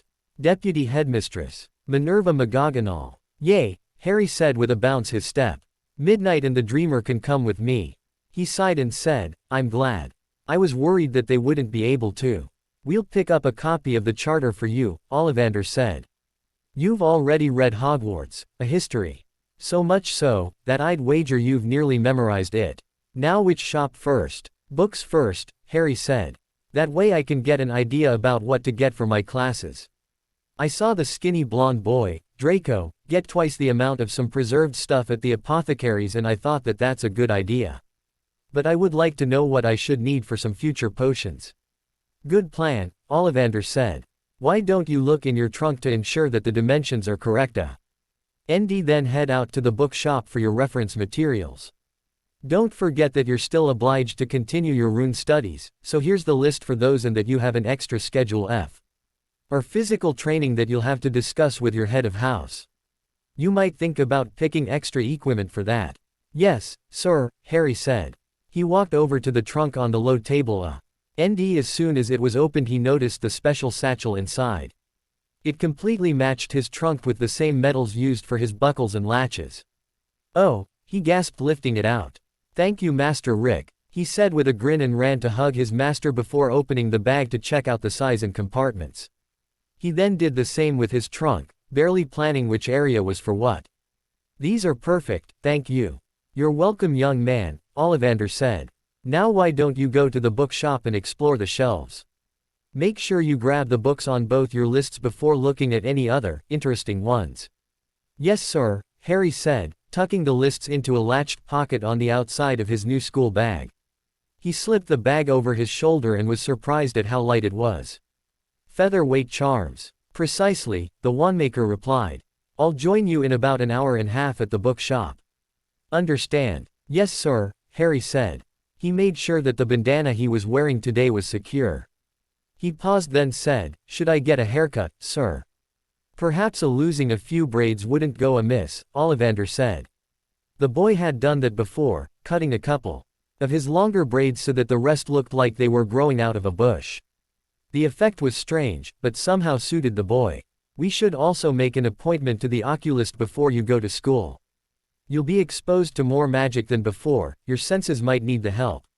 I'm thinking of getting 2 or 3 pairs with different grades of dark lenses, plus a pair that changes in full sunlight, Harry said. Or else get an adjustable pair that I can control. Good idea, Ollivander said. I'll set up the appointment while you go look for your references. Okay, Harry said. See in about an hour. He left the shop, while his master sent an owl to the local oculist to make an appointment for his young apprentice before the last week of August. Harry, James, Potter. Harry, James, Potter. September 1st came quickly after that. Harry was excited like any other first-year student. His master had told him that they'd be using the night bus to get to the train station.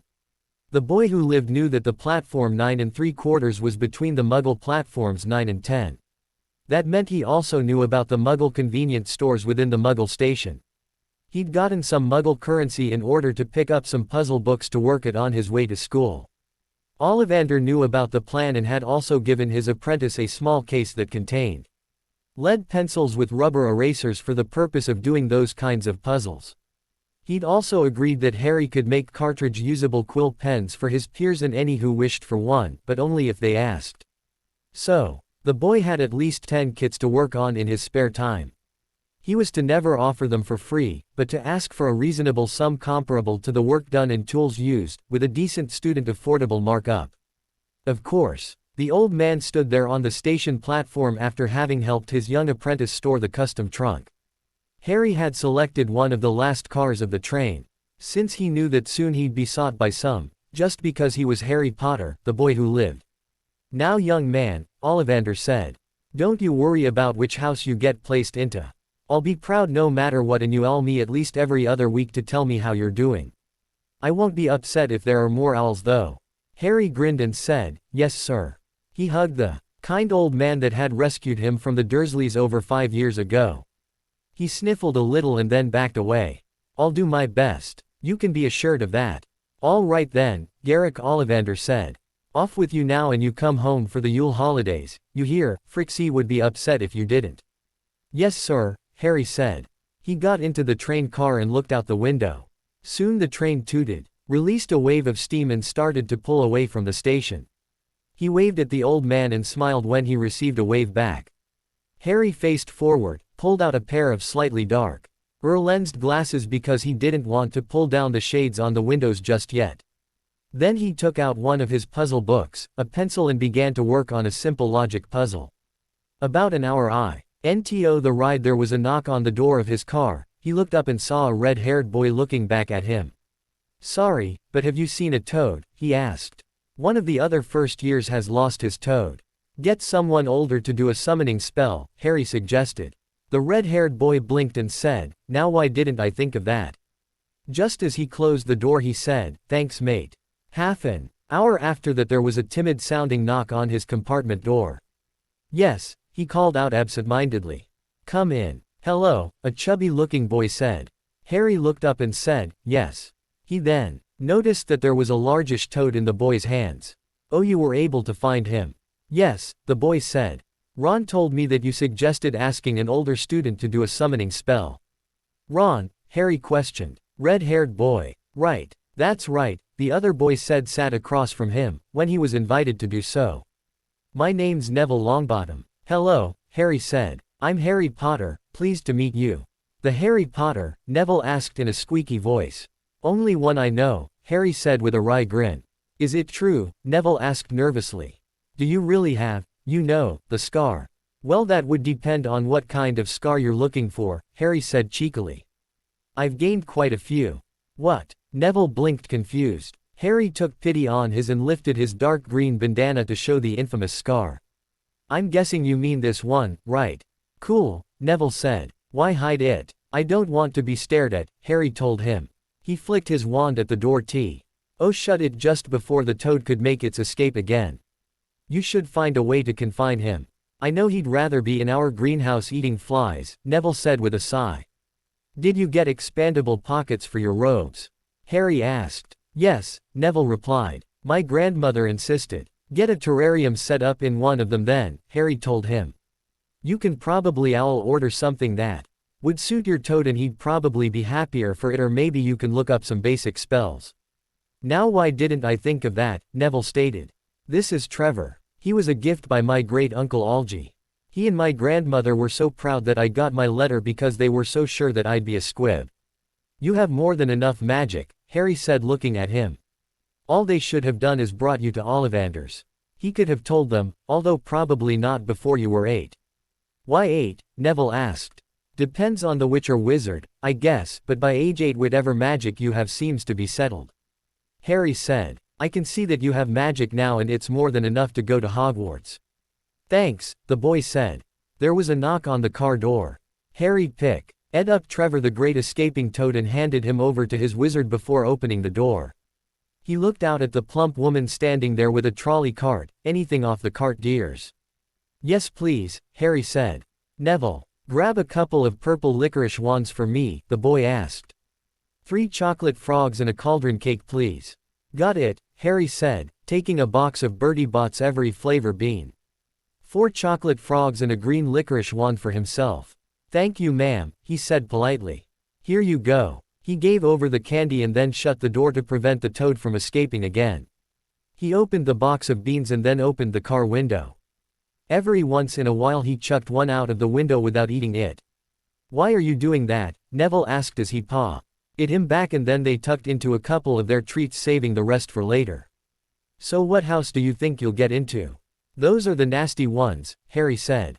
He held one up and said, "Rotten goat milk." The other boy made a face at the thought of tasting that particular birdie bean.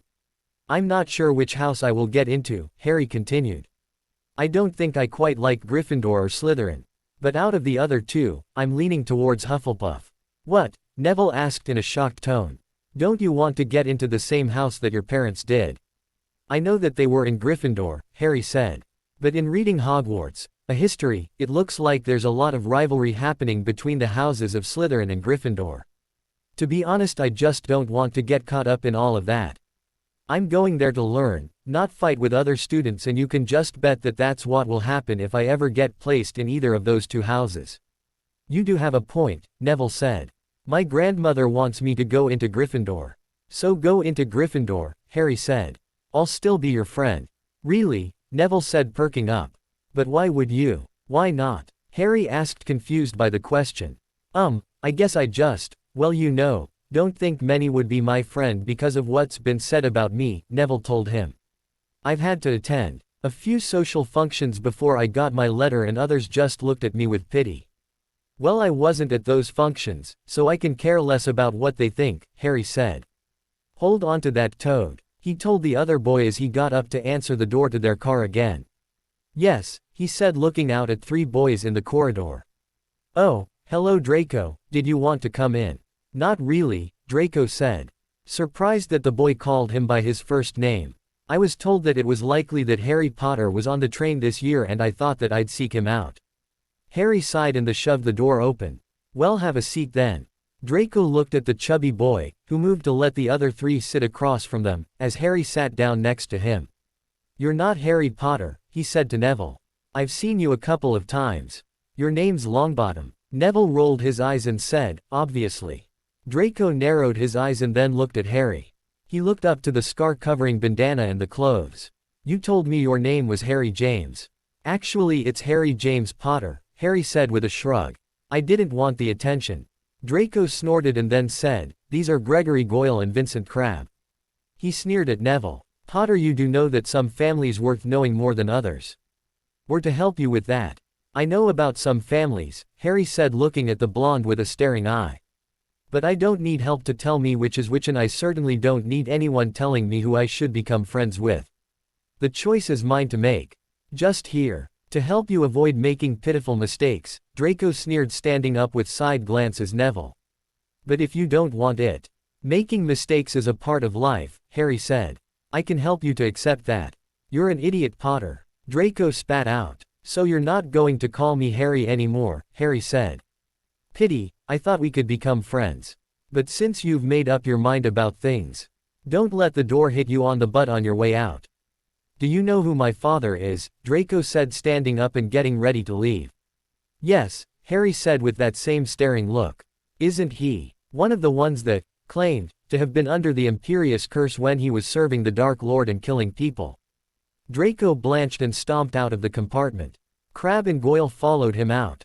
But not before looking back in confusion at what just happened in there. Neville grinned and said, that was brilliant, Harry. He'll learn, Harry said with a sigh. He was okay when we were getting our robes in the shop. Even if he was a little pompous. We talked about Quidditch. Really, Neville said. I like the Kestrels, the Harpies, Harry said, and from there for the Rima.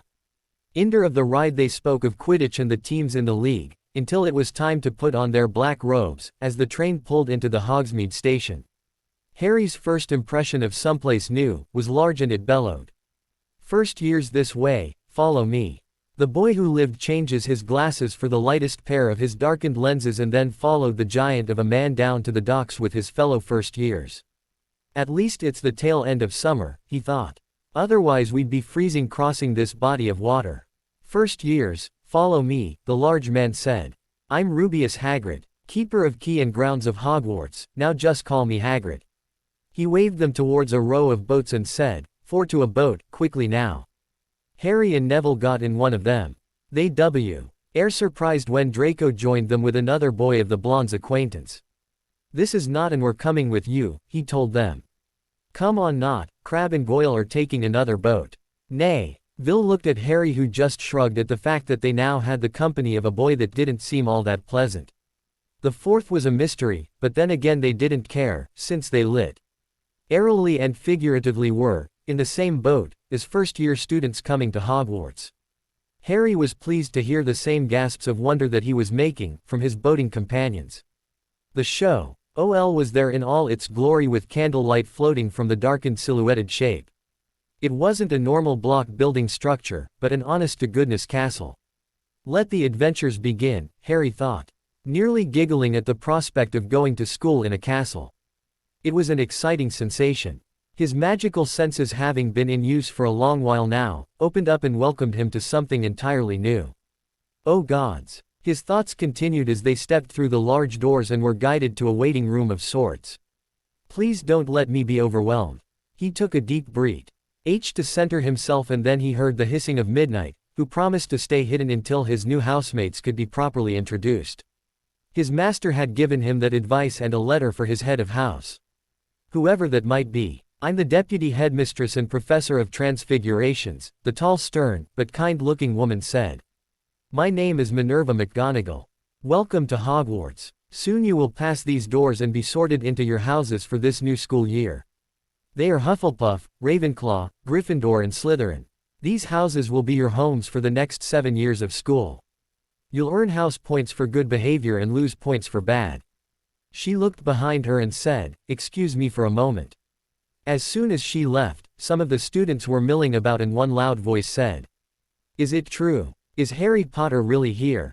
This came from the red-headed boy that had been helping to look for Neville's toad. I'll never believe that, no one found him on the train. Harry just turned away to look at the wall. His eyes were seeing things that he'd been trained to see, and therefore he was not one of the ones surprised when the ghosts appeared in front of them, arguing. Well, he said as they drifted away. That's expected in a castle this old, I guess. They do seem all right, Neville said nervously, as Professor McGonagall came back. Follow me, she said, leading them down the center of 4 long tables to a stage area, near where the other professors and the headmaster were seated looking at them benevolently. There was an old floppy H. At that sang a song of unity and house explanation, and then the professor said, When I call out your names, I will place this hat on your head and it will sort you. Names were called in order alphabetically, and so Harry watched as Neville was placed in Gryffindor, just as his grandmother and great-uncle had wanted. The boy who lived gave him a thumbs up for getting what he wanted. The names read getting down to P, and he wondered just what he was going to have to put up with when his was called.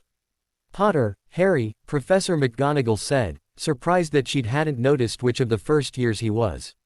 He walked up to the hat and stared at it for a moment before sitting down on the stool.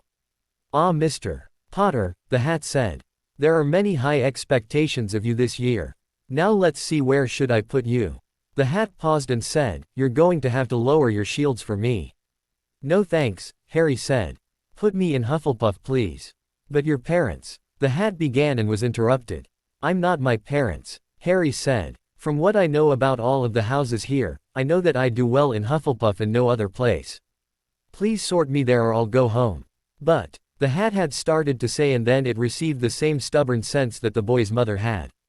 Very well, it said in his mind before yelling out, Hufflepuff. Thank you, Harry said to the device as it taken off his head. He walked over to a sea of yellow and black, choosing to sit near a couple of the other first years. He was back to back with the Slytherin house, where Draco had been sorted. Happy with that, are you, Potter? The blonde asked in a sneering tone. Of course, Harry told him, happily. It was my choice. He turned back to listen to the rest of the sorting, which finished with Weasley. Ron being sorted into Gryffindor. The headmaster was confused by the sorting of the boy who lived, and so were many of the others, although Pomona Sprout was pleased that she recognized someone famous and rare for her house. The old man gave his beginning of the year speech along with several warnings. The students were pleasantly surprised by the meal just popping up like that. Especially the first years who'd never see anything like that before. It wasn't long before they were full and had to endure the worst representation of a school song or anthem. That's awful, Weiss said, covering his ears to protect them from the cacophony of noise. One of the older Hufflepuffs said that it was normal and all were grateful that they only had to sing it once a year. Prefect Stowe OD up and began to guide the new students to their common rooms and the location of their houses. Hufflepuffs, this way, a 6th-year prefect said. Come on now, keep up, you'll have time to explore the school tomorrow when you head down for breakfast and classes. Soon all Hufflepuffs were in their common rooms waiting for the head of house to welcome them for the new school year. She arrived without much delay and said, Welcome everyone. Welcome to Hufflepuff House, you first years. She paused and then said, This is Hufflepuff House, and now I know many of you have heard rumors that we known as Duffers, and that this house accepts all those that the others reject. Let me just make this clear, we are not Duffers. We are not a house that only accepts those that can't get into any other at this school. You all have a right to be here and a right to be respected for it. We work hard, that's true, but know this fact, children. Everyone contains the same qualities as every OT. Per person, and when you get out into the real world, well, let's just say that no one outside the United Kingdom's magical community will care what house you were in here at Hogwarts. So my expectations for all of you are the same. Work hard and learn who you want to become during your time here at Hogwarts. My office hours are posted on the board by the door. Our prefects have been well chosen. ND, feel free to approach any of them for assistance. If you feel that you cannot consult with a prefect, you are always welcome to come to me at any time. I will not have any of you overburdened for any reason. This house has a weekly meeting every Saturday morning from 9 to noon, barring Quidditch days. It is a time where we discuss anything you want, including requesting any help for classes, planning individual tutoring, and the formation of different school clubs. Now, do any of you have any questions before you head off to bed? She said. Harry put up his hand and said, I have a letter for you, Professor. We can discuss it after everyone's dismissed. Very well, she nodded and then took a couple more questions before finally saying, save some for Saturday, children. Many of your questions may be answered by just attending classes. One last one, Harry asked. Yes, Professor Sprout said. Will we be able to get a temporary map of the school to find our classes? He asked. I'd hate to get lost and lose points this soon in the school year. Well done, she said. She'd been hoping that one of her firsties would ask. Of course you may, she smiled at one of the prefects. Mr. Jarvis, please hand out maps to the first years before they turn in tonight. Mr. Potter, follow me please. She led him 3 doors down and said, this is my office. Now why would you have a letter for me? It's not addressed to anyone specifically, Harry said. I'm supposed to hand it to my head of house, which happens to be you, Professor. He took out the small letter that his master D provided for his professor, and then he sat down to wait as she read the contents. She looked up at him and then looked surprised when he nodded. He told me what he was going to write, Harry said, fidgeting a bit. I was hoping that there was a place nearby that I could use for my morning training. What exactly does your morning training consist of? She asked out of curiosity. How early do you get up to do them? I get up at about 5:30 or 6, Harry said. It's mostly stretching and muscle training like squats, presses and sit-ups. I do like to run, but I only do it for half an hour in the mornings. I run for about an hour after the evening meals in order to clear my mind, and that's what gives me the chance to focus on my studies. Now about your familiars, Professor Sprout said. The heads of house were all informed that you have 2, but not what they were. Now I'm not going to insult you or your master by asking that they be spelled to not cause harm to students. But I'm hoping that you have something in place. Professor McGonagall never asked me what they were, Harry said. She replied by telling me what the school's charter said related to familiar and recommended that I pick up a copy of it. They are spelled to be more non-aggressive, but they will not tolerate any outright attacks to me. Only one is actively awake at the moment, the other's in hibernation for a couple more years. Are they with you? She asked. Yes, ma'am, Harry said. Would you like to see them and meet Midnight? She nodded her head, so he opened his robe, reached into the right-hand pocket and pulled out a fair-sized sack. The dreamer is in here, he said, and then pulled out the reverie boa.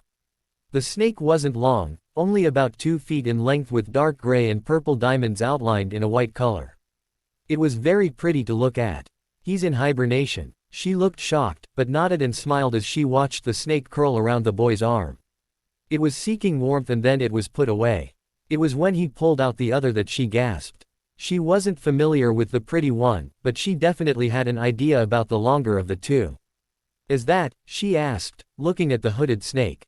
It can't be. Professor, Harry said, this is Midnight, a young basilisk that I got in Brazil. Dear Merlin, she gasped. Is it safe to be around the other children? Of course. Harry said, look at her, and then noticing her fear he sighed. My master recommended that Midnight get used to being hooded in company. His venom is just as poisonous as the dreamer's. But his gaze will only stun someone that's intent on hurting me or anyone I care about. He controls the hood, but has promised not to act against anyone. He's going to get big, Professor Sprout said. How will you ever be able to take care of him? He's not going to grow longer than 4 feet, Harry told her. We've stunted his growth on purpose and he knows why. He knows, she said. How does he know? I can talk to him, Harry said. I'm a Parselmouth or snake speaker if you prefer. I'm surprised that you weren't sorted into Slytherin, Pomona said. Why? He asked. Just because their house symbol is that of a snake and I can talk to them, doesn't mean that I'd fit with them. Too true, she agreed.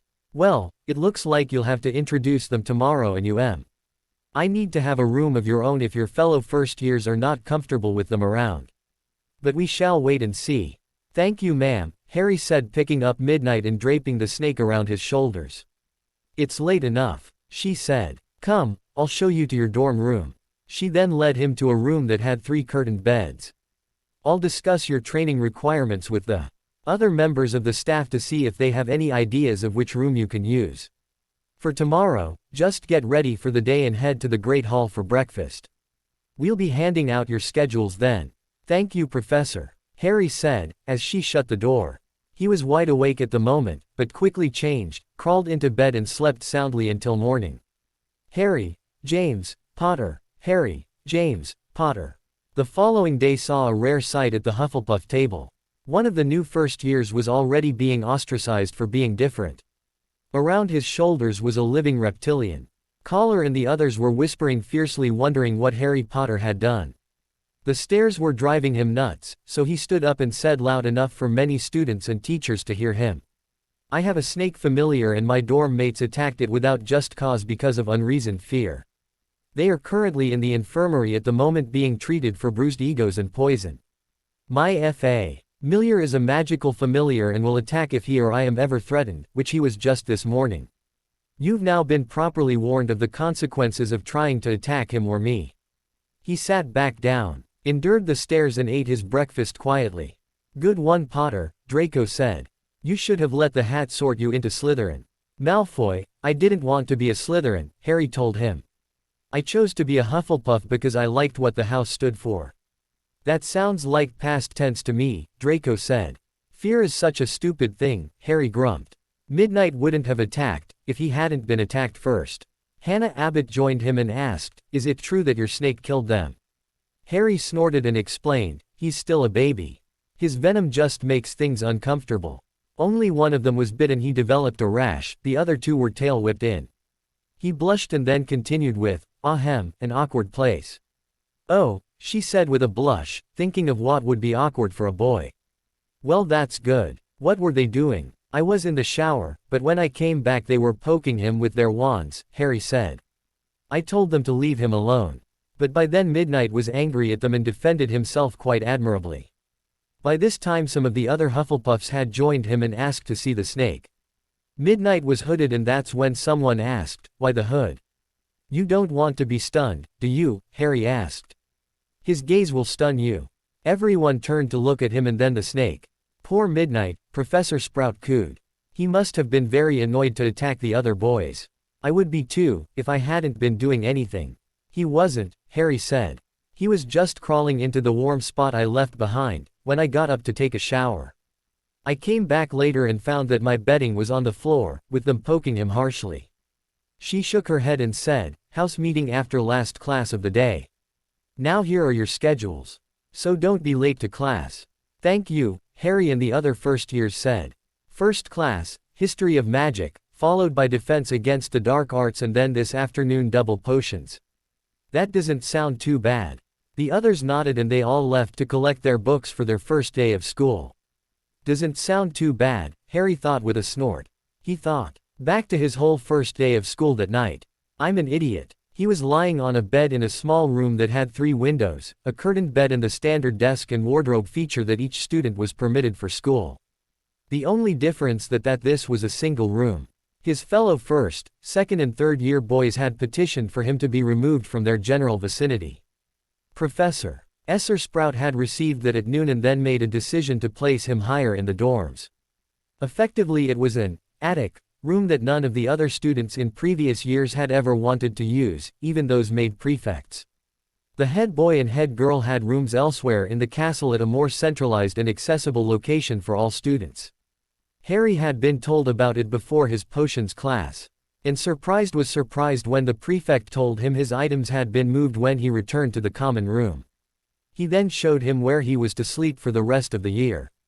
He noted that there had been several attempts to get his trunk open, however no one had been successful. He was pleasantly surprised that he had an ensuite bathroom complete with his own shower stall. Until he figured out why no one this room. The shower didn't work, but that didn't bother him.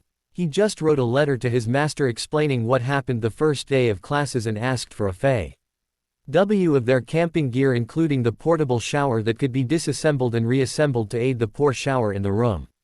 He called for a house elf and asked if the drain still worked, They were pleasantly surprised to see that it did work, as did the rest of the plumbing in the room. "Thank you," he said to the house elf that helped him. "Could you replace this mirror with one that doesn't talk? It's unnerving to hear my reflection make comments on my appearance."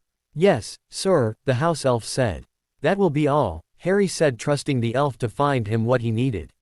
Now he was lying in bed about to fall asleep, wondering what he could expect for the next month, let alone the next 7 years of his school. Exempted from defense against the dark arts for the next 5 years, he thought, shaking his head. At least I'm free from listening to him stutter for the rest of the year.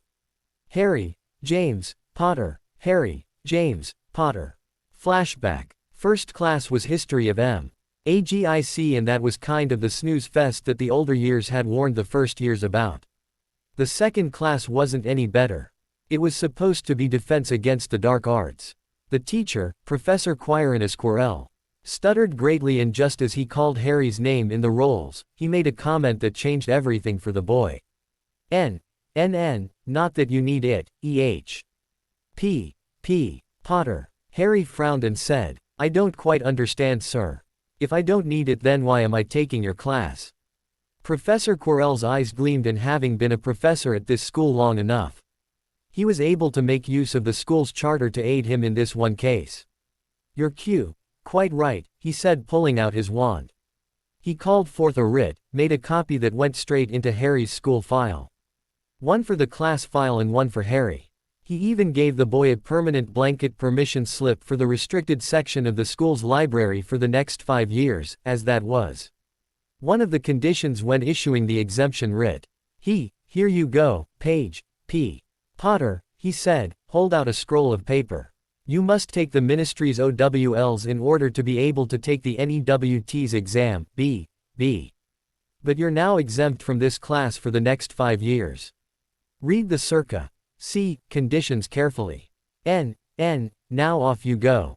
Harry was confused, but he took the rolled writ that contained the permission slip, gathered his books, and left to seek out his head of house for advice. Luckily, he noted that she would be available to him during this time, as this was her free period. Professor Sprout told him, "I've received permission to let you use the old weapons training room for your morning exercises. You can use anything in the room and get the house elves to locate for you a couple of training dummies and maybe a solid desk and chair. I'm sure that there are some training dummies around the school with which you can practice casting your spells too. As for this writ, I can't do anything about it, and neither can anyone else, not until the time is up. However, nothing says you can't study independently or have your master aid you like he did for your other studies."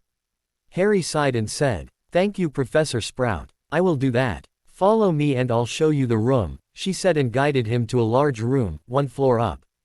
It looked like it had an indoor track for running when the weather turned cold. "It's kind of big, but not far from the dorms, which is a good thing." "Yes, ma'am," Harry said, looking at some of the armor and weapons hanging on the wall. He watched as she took out her wand and spelled the room for his requested time. "What times will you be in here?" she said.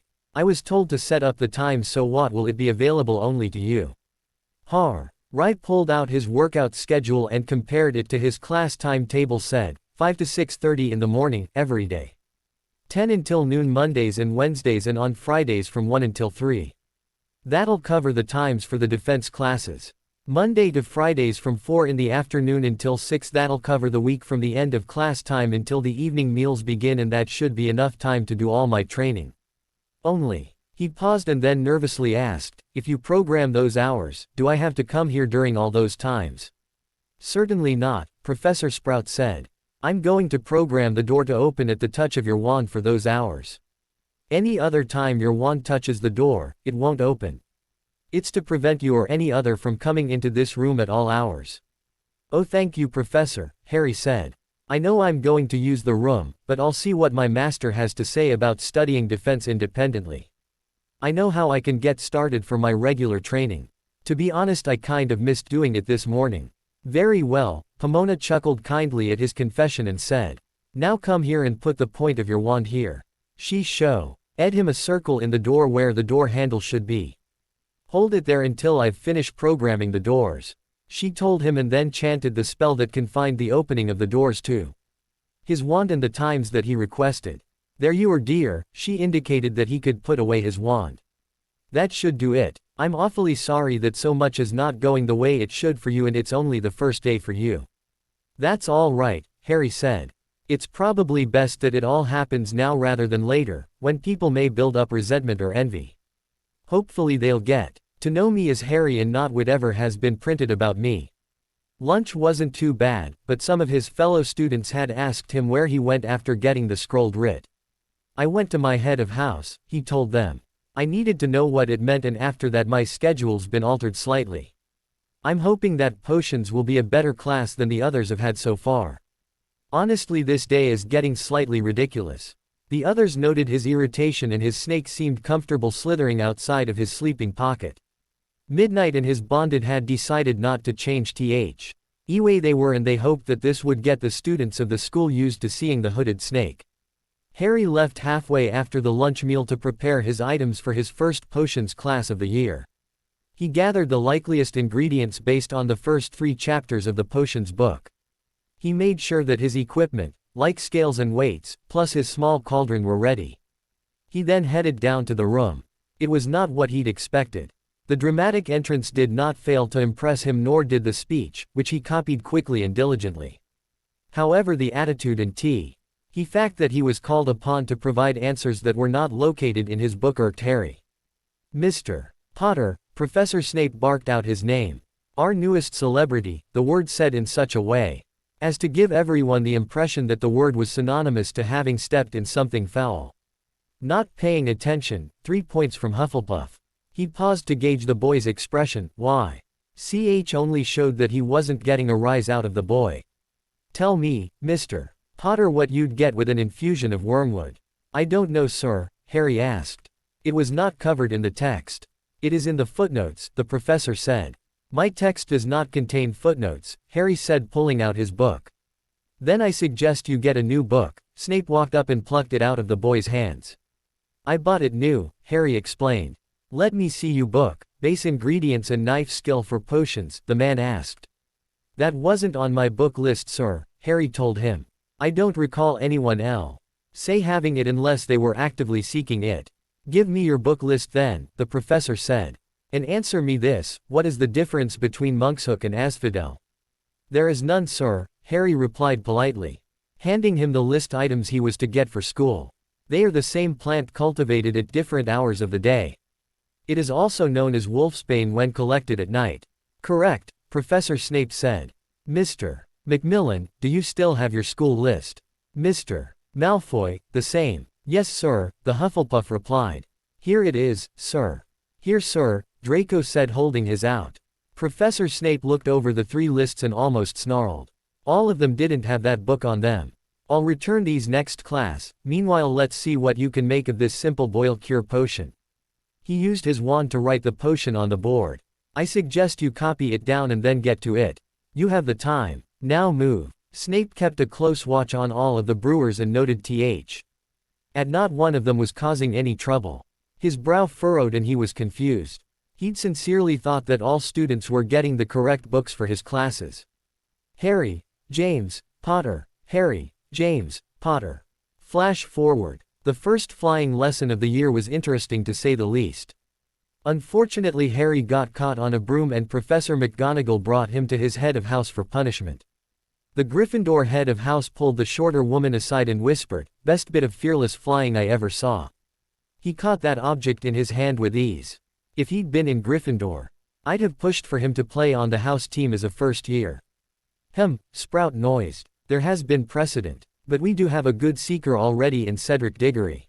He might become an adequate reserve though. Thank you for letting me know.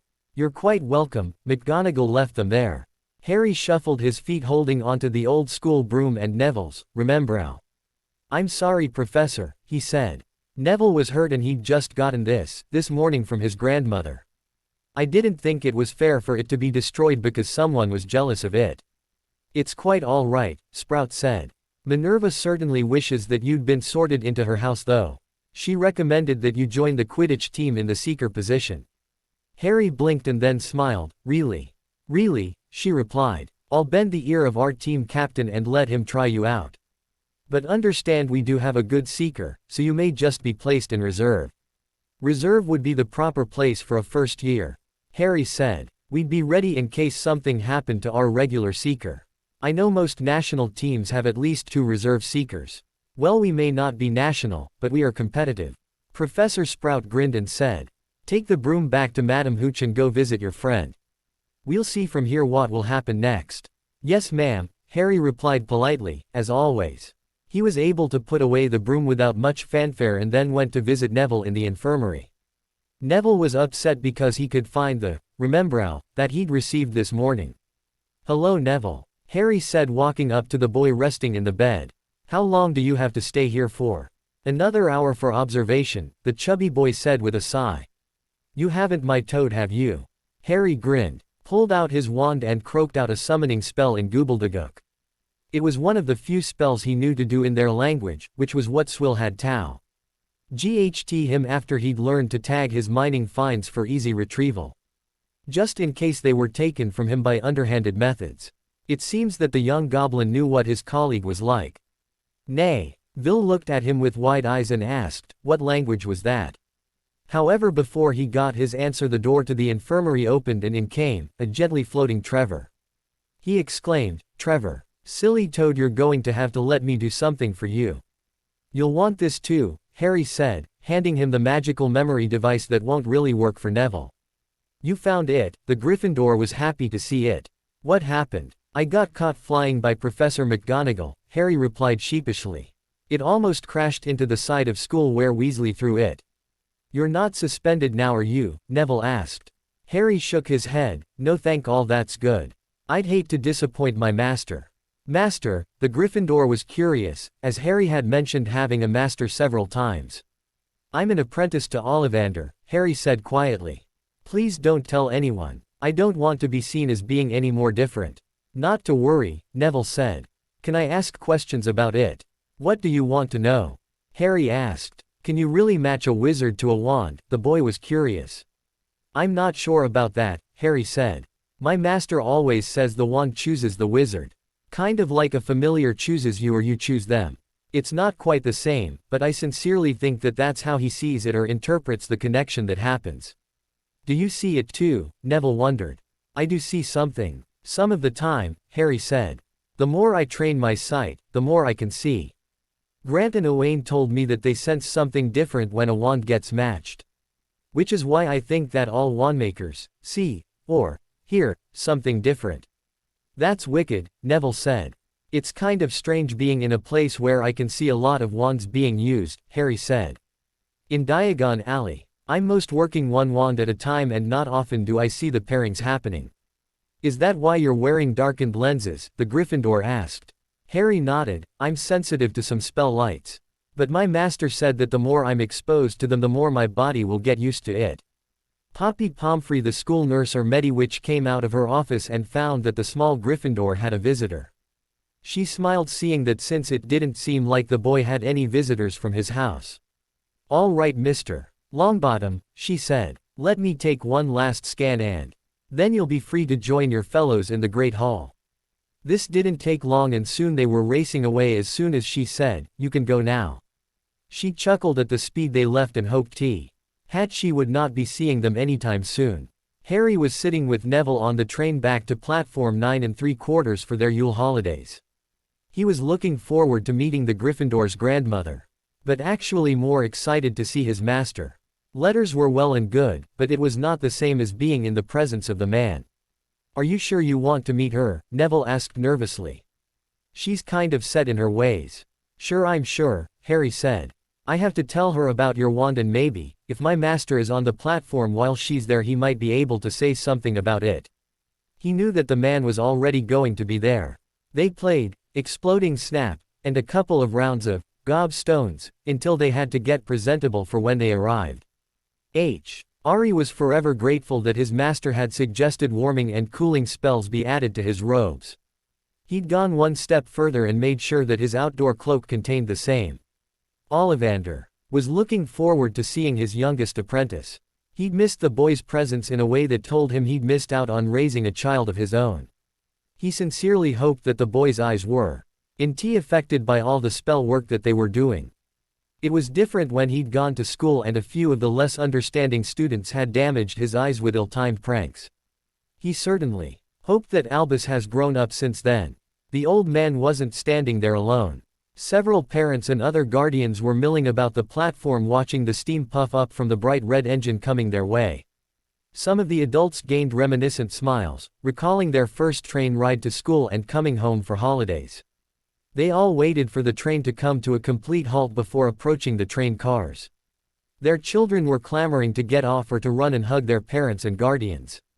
A few were more stoic and proper in their form of address, but others just went for it. "Master Rick," Harry called out, waving vigorously. "I'm back and I'd like you to meet my friend Neville." "Young Master Longbottom," Ollivander said, calculatingly as an elderly woman approached the car where the boys had been sitting for the long train ride. "I did not see this past summer to come for your wand. Did you perchance purchase one at another wand dealer?" "No sir," the boy replied, flushed with embarrassment. "His father's wand is serviceable enough," the boy's grandmother said with haughty sniff. "But he can't do proper spells, if he's not got a wand matched to him."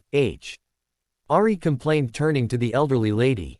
"His magic doesn't flow well through that core because it was not meant for him. Would you rather use your mother's wand instead of your own for doing spell work?" "Of course not," the old woman told him sharply. "The core is not suited to." She arched an eyebrow high as though to say, "I know what you're doing," and the boy who lived imitated her as though to reply, "Well, fix it then." Harry turned his back to wish Neville a happy Christmas, and then turned around to the old lady saying, "I hope that you and your grandson will visit Ollivander's for tea during the holidays. If convenient. I would like him to visit me, no strings attached, I promise." Neville nearly choked at the strange invitation to tea, which seemed more like a veiled atom. PT to get him to the shop to get a new wand anyway. "No strings my ass," he thought, looking at his friend's expression. "He's planning something," Lady Longbottom said. "I do not even know who you are, young man." "Grandmother. Forgive my lack of manners," Neville said. "I'd like to introduce you to Harry Potter."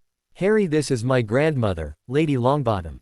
"My lady," Harry said with a sketched bow and not taking her hand since it wasn't offered to him for shaking or kissing.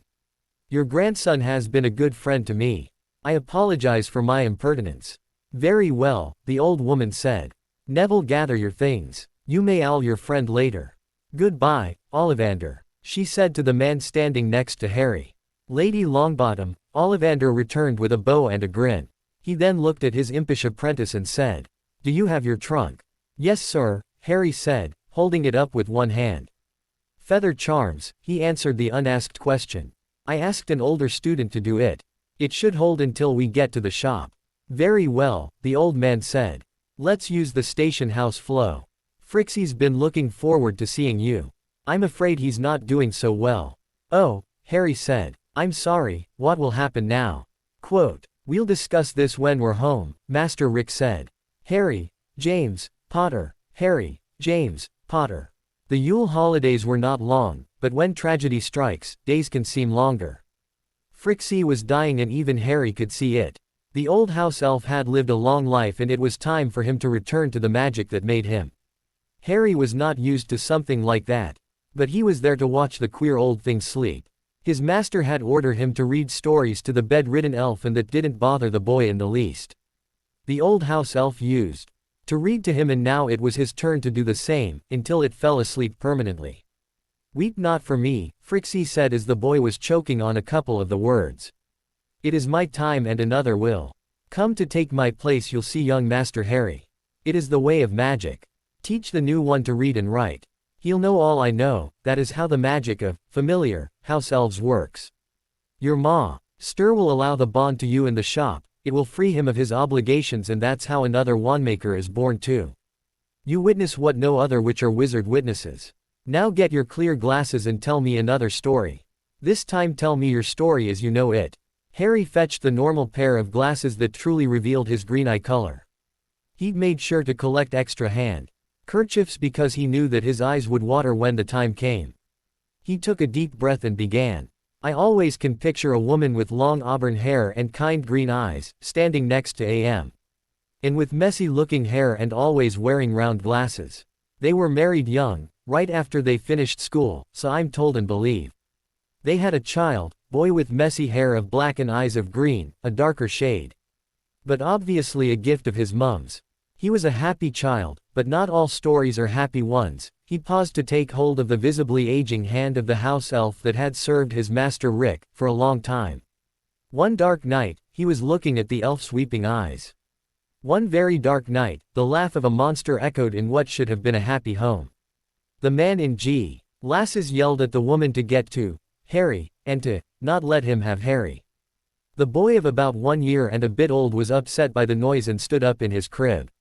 He clung to the bars of the bed, when the door to his room slammed open. The woman ran in and whispered soft words to her clinging son, but she had to put him back in his crib. The words could have been a spell or just something of comfort. The boy would not stay down, but cried at the increased noise and the evil laugh in the air. Not Harry, she cried several times and refused to move. A sickly green light came from a pointed stick. The old elf clung to his hand tightly. He wanted to know before dying, and the boy continued, it hurt. Whatever that spell was, it hurt. Here, he removed his bandana and pointed to the tell-tale scar that he refused to put on display for the wizarding world to gawk at. It really hurt. The black robes of the monster fell to the ground, the dust of a dead man flew out of the window, and a red-haired woman was lying on the ground not moving. The last truly magical thing I ever remember before the day that Master Rick signed a contract for me to learn his trade was flying in the air on a magical motorcycle. Sheltered in the arms of a very larger person. I didn't know who that was until I met him at school, and his name is Rubeus Hagrid. Frixie smiled and said, good story. Be kind to the other, young master. Be kind to everyone when and if you can. Harry smiled a very watery smile and then watched the magic that made up the house elf fade and vanish in a swirl of laughing dust. That dust disappeared from sight completely. Then not a moment later, sparkles the color of the rainbow coalesced in a circle, tightening and coming together with a loud popping sound. Suddenly there, in the bed where the old elf died, a genderless baby elf with deep green eyes, who gurgled and kicked up its feet. Harry was wide-eyed looking at the infant creature. I never saw this coming, he said. He looked closer with his magical sight and saw that the baby was intelligent. Now I'm guessing I have to name you. The baby grinned, and he couldn't help but grin back. Alwyn, he said. That is your name, Alwyn. Now shall I read you a story, Alwyn? This one, I think you might like. From the doorway Ollivander listened as the baby elf gurgled and giggled at the voices that his young apprentice was using to tell a tale from a book called Tales of Beetle the Bard. He'd explained to the boy earlier that house elves belonging to wandmakers are the only ones that come to life in this manner. The wandmaker and the magic actually creates a twin house elf for any apprentice that is ready to leave their master's tutelage to make their own mark in the world. There are rare times when the bonded elf will die long before the one he's bonded to, and in special cases a new person may be chosen to witness this event to become the bonded owner of the newborn elf. That's why Ollivander insisted that Harry be the one to stay with the old elf as it passed on in its life. What Harry doesn't know is that the primary house elf, that is now Alwyn, will split in two in order to serve the boy's master and the boy himself. Harry came down 15 minutes later and asked, what happens now? Isn't he too small to help around the shop? Don't worry, Harry, Ollivander said. They grow in their sleep. They're just like all other house elves with the exception that they are always reborn in this manner rather than biologically. Do all house elves do that? Harry asked in curiosity. No. Just those bonded to wandmakers, Ollivander explained. You'll be surprised in the morning, but soon there'll be two house elves about the place. I'll tell you more, but for now why don't you go to bed? You must be exhausted from the sitting up with Frixie in his last moments. I'm sure that your eyes are tired. We'll have an instructional session in the morning.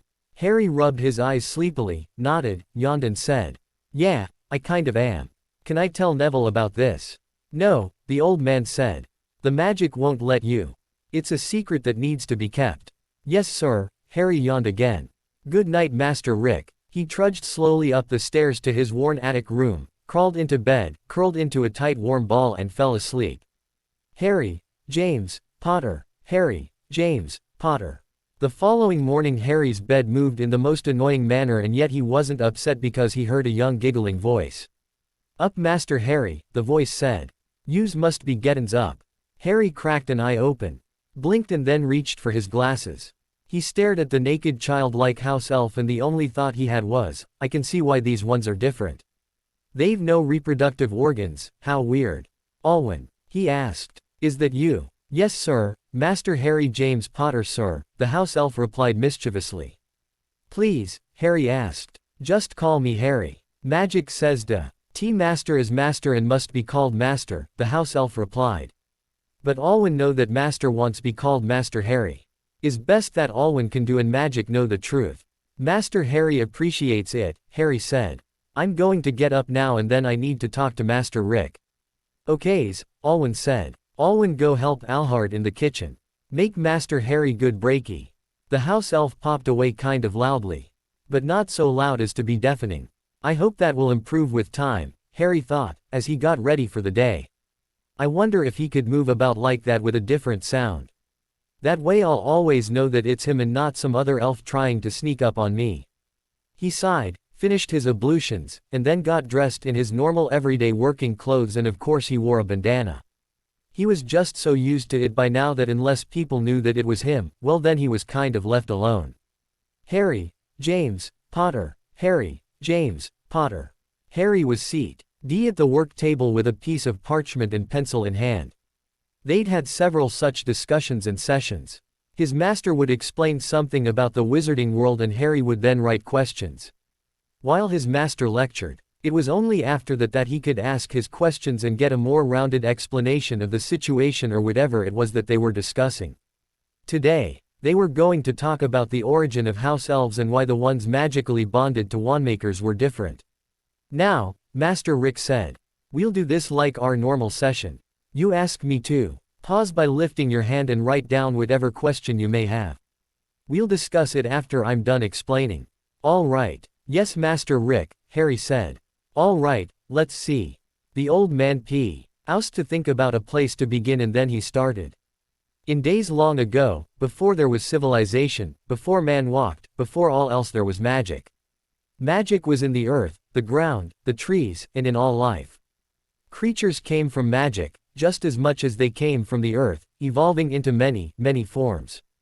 It is said that the first creatures of magic didn't know how to channel or access that magic and needed help. The first wandmakers were soon born. They were the ones that could work with the magic-infused world and create conduits or things to help channel the magic." He paused as his young apprentice wrote down a couple of questions and then he continued. "Time passes, as it does, and the world grew and changed. The creatures did the same, and then there was a need. A need for these wandmakers or magical conduit makers to get aid in the form of one of the most unique creations that magic had to offer. The first of the house elves came into being from magic, just like you witnessed last night. Fast forward thousands of years and evolution did its own form of magic. It made house elves a creature in and of itself. Genitals grew and gender differences now occurred in the newly born house elves. Those that understood what was happening felt, deep in their own core, that the wandmakers would be in trouble if the original house elves were not around to aid. Therefore a magical bond, not unlike the familiar bond you have with your snakes, occurred for the wandmakers and those that aid them in maintaining their sanity." Harry wrote down another question and then looked up at his master, hoping that the man would continue. "There's not much more to say. These house elves have a magically symbiotic relationship with wandmakers and their presence ensures no wandmaker goes insane from the magic that calls them to merge special ingredients to create the wands. When an apprentice is near to finishing his contract, successfully, then their master's elf will split and become two. One to travel with the newly appointed journeyman or master wandmaker and the original to stay with the student's master. On rare occasions will the original house elf pass away naturally, and in witnessing the magical birth, as it were, a new bond to a new master wandmaker is formed. Now I know you have questions, Ollivander said. I hope that I've explained myself more clearly than before. Yes, sir, Harry said. I only have a few questions. Can any creature other than humans be wandmakers or makers of magical conduits? Yes, Ollivander said. Do these particular house elves bond with other creatures, like goblins or dragons maybe? Harry asked. Not so much a dragon, but any other civilized type of race like centaurs and goblins, Ollivander said. That has happened. A goblin would never rely on a human-made magical conduit. I believe that theirs are in the form of weapons or other items. Interesting, Harry said. Will I be getting any more liars, and isn't having 3 of them too much? Ollivander smiled and said, I doubt it. Your snakes are there to aid you in the snake language and possible snake magic you can do. Alwyn is there to aid you in your wandmaker abilities, which you've been training these past 5 years. Harry nodded and then asked, how long was my apprenticeship contract for? 9 years, Ollivander said. You are. Elative only saw the maximum number of 12 years, but it's not permitted in the wizarding world. The maximum is actually 9 years, a magical number. That also means that by the time you're 13 or 14, you'll have fully finished your apprenticeship training with me. What will happen to me at that time? Harry asked. I'm not old enough to be on my own. I'm glad that you've realized it, Ollivander said. He coughed and looked nervous, but then he said, I would like to adopt you once your apprenticeship contract is complete. Really? Harry perked up excitedly. Can that really happen? Of course, Ollivander said. It sometimes happens that way when the apprentice has been trained from an earlier age. The master can adopt without interference, which is the important part in this issue, and because of who you are. We'd have to do it the same day that your contract is due to end. I accept, Harry said. You've acted as a father to me, more so than my relatives had ever done. I accept wholeheartedly. Thank you, child, Master Rick said. Now do you have any more questions about these house elves? Yes, Harry said. Why are his eyes the same color as mine? Does he have to wear a tea towel like the other house elves? What does he do when not helping with the making of wands? Ollivander held up his hand and said, his eye color shows that there is a magical bond between the two of you. He does not have to wear a tea towel. He'll work at odd jobs like Frixie had done, like cooking and cleaning for you. Okay, Harry said. How do I get him outfitted? Quote, send him with money to Madame Malkin's or another tailor shop to get an outfit made, Ollivander said. I do recommend that you go with him for the first time. Right, Harry said. Can he be dismissed when clothes are given? I learned from one of the school elves that bad elves are given clothes and it's the same as a dismissal. No, the old man replied. Actually, due to the unique nature of these elves, their bonds are permanent and can never be severed. That's good, Harry said. I'd miss him. Any more questions? Ollivander asked. Harry paused and then asked, how many wandmakers are there? Do they all have this kind of house elf? They do, Ollivander replied and said. You've met them all last year at that conference. All of them, Harry stated, wide-eyed with surprise. Wandmakers are few and not many take on apprentices, Ollivander said. Certainly not with the frequency that I seem to, but then again we are a long-lived race. Wandmakers live slightly longer than the average witch or wizard. The elves bonded to us are there to help filter the magic that calls for wands or conduits to be made. Harry's brow furrowed. He got up, went to the workbench that contained the pieces of his new wand. It was the wand that wanted to be made. He'd worked the stone and branch just like all other ingredients. He tilted his head and then his eyes cleared. He smiled and said, no wonder I could never piece this together, it was missing one last thing. What is that? Ollivander said with a smile, already knowing what it was. Alwyn's blood, Harry said. His blood is needed to stabilize the whole thing. Right. That's right, the old man confirmed. This caused the boy to pout for a bit and then he grinned and bounced about the room. Can it be done before I return to school? Harry asked. Please, Master Rick. Of course, Ollivander said. Why don't you gather 3 drops from Alwyn and let them mingle with the venom of your snakes for a day or 2 and then we can put your wand together. Okay. Harry said, calling forth his house elf, who willingly submitted his blood for his kind young master. A couple of days later and Harry was finally able to put his master wand together. It was the wand that he should have had for school, but it had needed one final ingredient in order to come together. However, it was still too powerful for him to use, but he kept it with him in a second wand holster on his left arm. You never know when a second wand could be useful. His master Rick had guided him through the process, and the result was a unique wand that can only be used by one wizard, Harry. There are times that a wand of this nature can be made, but Ollivander advised against making too many, since not all wands can be claimed within the right time. Harry had also gone with Olwen to Madame Malkin's in order to speak about his house elf's uniform. It now consisted of 3 small sets of dark brown robes with a few expandable pockets, inside and out. The uniform included footwear that the elf was comfortable wearing. Most times, usually indoors, the elf preferred to be barefoot, but his kind master Harry had insisted that the elf wear footwear out of doors, and that including wearing an outdoor cloak on cold days. How will you be assisting me, if you are ill from the foul weather? Harry had told the little creature. I insist you take care of yourself. So that you can properly take care of me, and to do that you need the right gear for the right job. That was all that was need to sell the issue, and there was no more argument on the matter by either of the house elves in Ollivanders. Now in about an hour Harry was going to receive his friend from school, along with his elderly guardian. It was the first time that this has happened, and he was slightly nervous. The flow to the shop flared, and out came a dusty Neville, who was quickly followed by his imperious grandmother. She was carrying a basket in her arms. Happy Yuletide, she said. Happy Yuletide, Ollivander said, coming forward to claim the basket as it was a gift for him and his household. Please follow me, the old man said. The tea service was prepared and everyone gathered round. How are your holidays? Harry asked the boy. Did you do much of the homework assigned? I got some of it done, Neville replied. How about you? I'm actually stuck on a potions problem, Harry confessed. After he served his friend some tea. He really wanted to drag Neville into the wand shop to find the boy's true wand, but he'd promised his master to never push for something of this nature.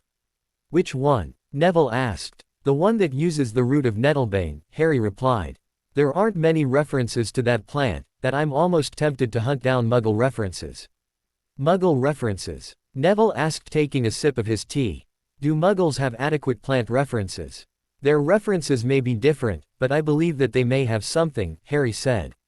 Some plant lore has been passed down generationally there too. Ollivander barely paid attention to the boy's conversation because his attention was on the fact that the old woman was actually carrying her mother's wand. Lady, why? I wanted to test a theory, she said, and then she sighed. That interfering little, apprentice of yours was right. I hate using it, not only because it was hers, but because not all the spells are working for me. Will he ever be able to ever use his father's wand? You know the answer to that, my lady, Ollivander replied, sipping his tea. The first time I fit a child with a wand I try to find something similar to that which belonged to his parents. Take my apprentice for example. His mother had a unicorn core, while his father had a dragon heartstring. I tried many combinations based on that, and in the end it was holly and phoenix feather that had taken to him. The wand really does choose the witch or wizard. All right, she said with a wry grin. It's no use beating a dead hippogriff. Has your apprentice fitted anyone for a wand before? No, he has not, Ollivander said. He is familiar with the contents of this shop, though. I would like to test him in that area, but was only planning on letting him do so this coming summer. Has he been making wands? Lady Longbottom asked out of curiosity. He's been working the core to prepare them for merger, and his woodwork is excellent, the old man said. There are still a few things left to teach him, but he can slowly begin to make them soon. How wonderful for you, the old lady said. Didn't you have other apprentices? They're accomplished, Ollivander said. They've finished their apprenticeships and one is a master wandmaker now, while the other has chosen to become a journeyman under another maker in order to gain more experience gathering the ingredients necessary for the making of fine wands. Mr. Potter, Lady Longbottom called out, interfering with the boys' lively conversation about what happened during Halloween of this year. Yes, Lady Longbottom, Harry said, turning his attention to his friend's grandmother. Why don't you go and help my grandson pick out his wand? Yes, ma'am, Harry said excitedly. Ah, ma'am, do you happen to know what his mother's wand was made of? The core was the sap of a tree of some kind, she said, and then looked to the boy's master. Ollivander. Do you remember? Yes, of course, Ollivander said. I remember every wand that I ever sold. His pale eyes turned to Neville and said, her wand was made of asp. And in the core was blood sap from a magical willow tree. Go on, Harry, consider this a test. Come and see me after the wand has chosen. Yes, sir, Harry said and grabbed Neville by the arm to drag him into the shop interior. I'm not so sure about this, Harry, Neville said nervously. That wand didn't choose you, Harry said. I can understand why Weasley can use a wand that has been in his family. Why? Because they basically have the same nature and were brought up the same, but the wand you're using is not right for you. How do you know? Neville asked curiously, taking out the wand he'd been using for the first part of the school year. The levitation charm, Harry replied, going up to a couple of shelves and pulling out a few boxes to begin with. It should be working for you just like the other students, and it's not. What do you mean? Neville asked. Well, Harry said, putting 4 boxes on the counter, pretending he was the salesman and that Neville was his customer. On average, I've noticed that all first years are able to cast that charm and have it work 8 or 9 times out of 10, whereas you're averaging about 6 or 7 times out of 10. It's a clear indicator that the wand you have isn't a clear match. Now I'll begin with basics. Try this, it's cypress and unicorn hair. Neville lifted it, but looked to Harry because he'd never tested a wand before. Well, give it a wave, Harry said. Which the other boy did and knocked some of the wand boxes off the shelves. No match. Put it down and try this one, birch and griffin feather. Another wave and another mismatch. Nope, let's try another path. Let me see your father's wand. He took in and lifted his glasses to see the core and noted that the wand was not happy. However, having worked with the wooden the wood lore, he was able to see the tree that produced the support of the core. He held the wood right close to his eyes and noticed the grain of the wood. He said. Dark oak, if I'm not mistaken. Yes, that's dark oak with the heartstring of a stone-backed dragon. Solid and rigid in its being and thought. Quite the wand for someone in the law profession, or you said, yes. Yes, Levi. Ye nodded with a surprised look on his face. That's right. He and my mum were both Aurors for the Department of Law Enforcement. I'd love to have seen her wand, Harry said, pulling down his glasses. Still, let's begin with a few oak combinations before branching, he snickered at the silly pun. Out into a few other types. One after the other Neville waved, but oak wasn't his wood and neither were dragon heartstring cores. Then they tried to find something with aspen or willow, and that was closer, but there was something always missing. It was something that just kept floating out of Harry's field of vision, and Neville was beginning to despair of ever find a wand match. Don't worry, Neville, Harry said. Master Rick would have loved trying to match you. The more difficult it is to find your wand match, the more challenging it is for the wandmaker to find the absolutely right combination. Tell me something true about yourself, something that you've never mentioned to your grandmother or granduncle. Anything. Just so long as it is true. Neville paused and looked worriedly at the door where his grandmother was having tea with Harry's master. He coughed and looked around nervously, but then he said, I don't want to be an Auror. I want to work with plants, perhaps be an herbologist that specializes in plants for potions. Harry was looking at him intensely and whooped, I got it. He pushed the store's ladder into a far corner where the strangest wands chose to hide. There was one there that was softly singing to his senses. The others that he'd tested had done the same. But this one had a different note that changed when Neville confessed his future ambition. Come on you, he coaxed in a soft whispering tone, to the box he wanted to pull out from under a couple of the others. I know you're the one. Please, he needs you. If you don't match, I promise to put you right back here and I'll not touch you. The box came away smoothly from the others. Harry penned it to be sure that he had the right one, and then he returned to his friend. He put the box on the counter and opened it without touching the wand. Go on, Nev, he said. Pick it up. Neville iced the pale color of the wood with green-red markings on the outside. What is it made of? Pick it up first, Harry said. The other boy looked at him nervously and then did as asked. As soon as wand was in his hand, he felt something shift inside him. He felt peaceful and the area effect was a riot of wooden tendrils branching up from the floor and the walls of the shop. I knew it, Harry said.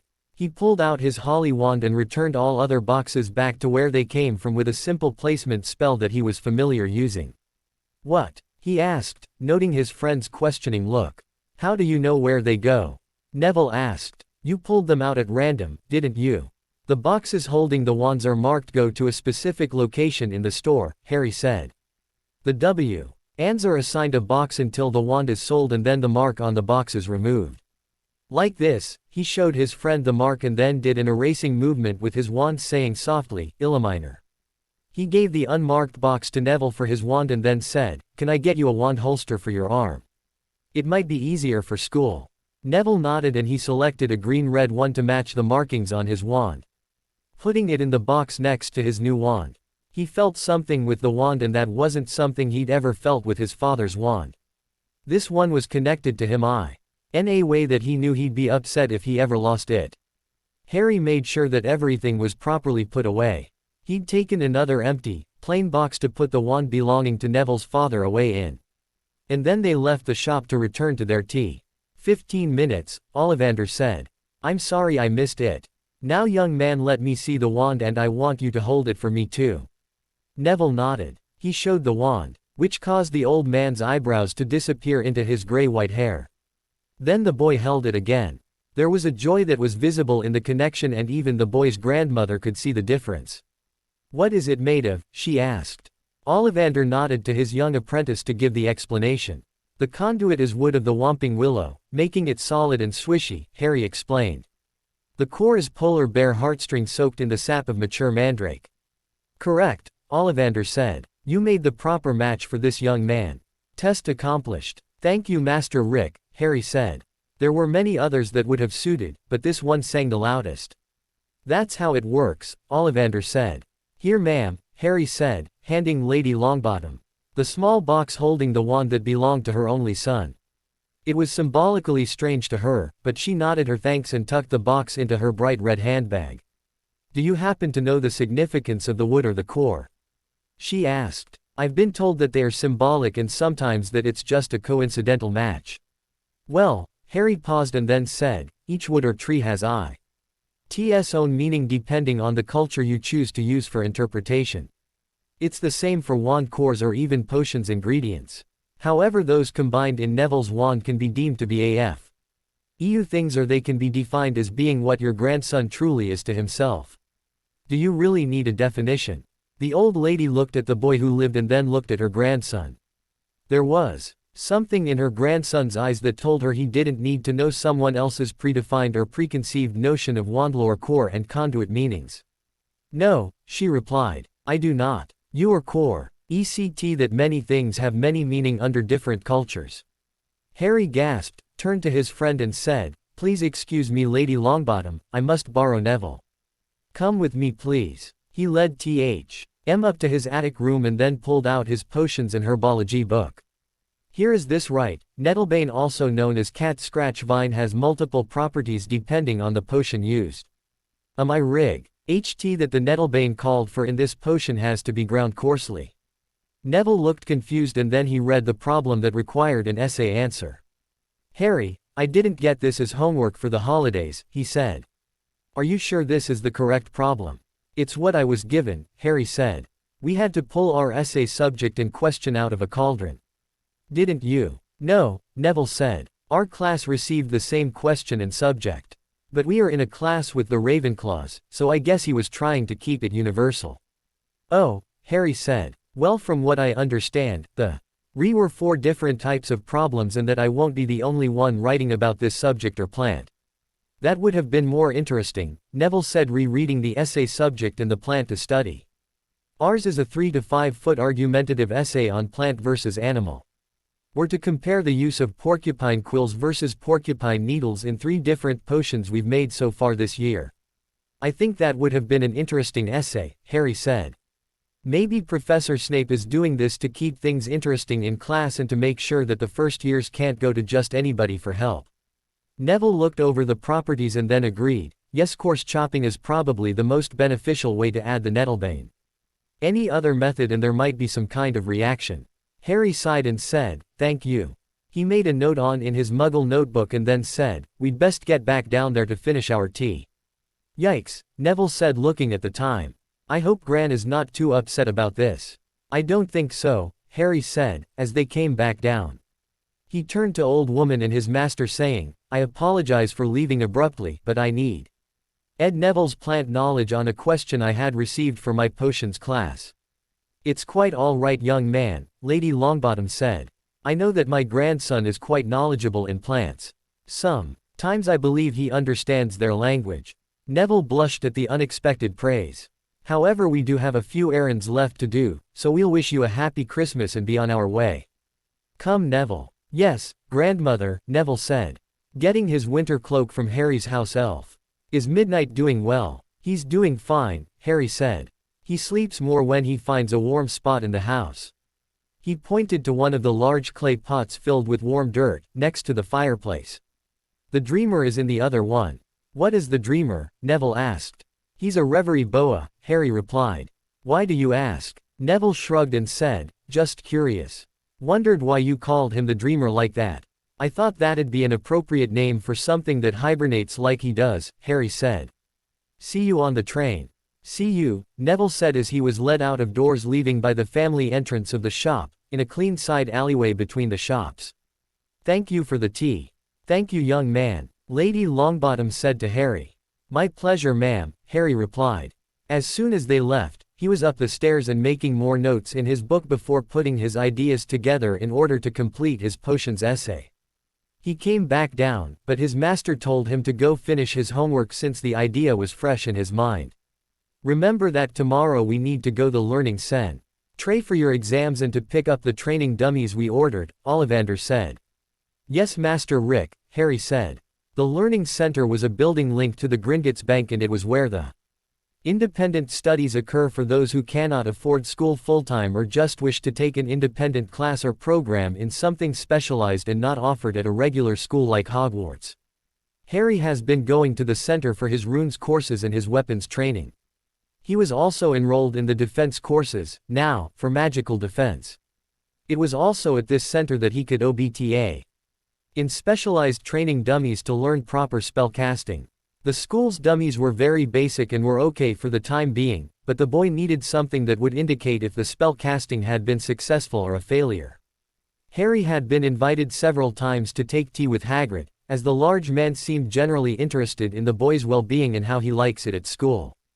There were a few times that some of the other Gryffindors were there too, but he never stayed long when they were by, since Weasley didn't quite like him. "Oh look," Ron said with sneer. "There's the reserve seeker for the Puffers." "What's the matter, couldn't make first string?" "Why should I?" Harry said. "I'm only a first year and we have an excellent seeker with Cedric Diggory. He beat Gryffindor to the snitch in the last game." It was true that in the first game of the new year, Hufflepuff was in the lead because of Cedric's quick catch before the Gryffindor's six-year seeker could. "We'll see how you do against Slytherin in April," Ron said, striding away with Dean Thomas and Seamus Finnegan following him. Harry just shook his head and walked towards the library to look up some answers to his defense homework.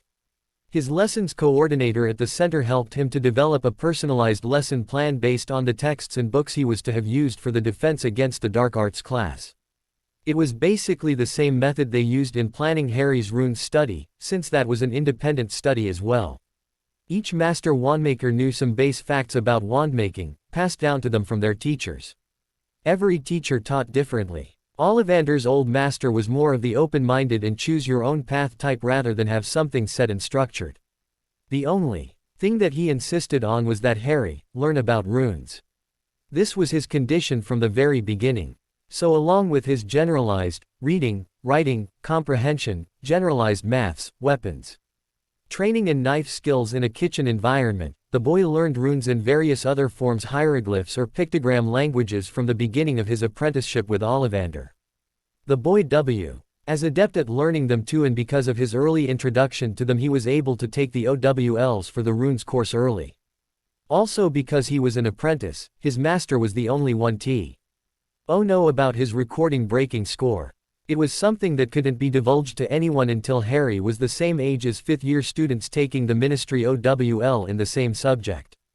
During the past Christmas holiday, Harry had received the strange gift of an invisibility cloak, with a simple note that said to use it well.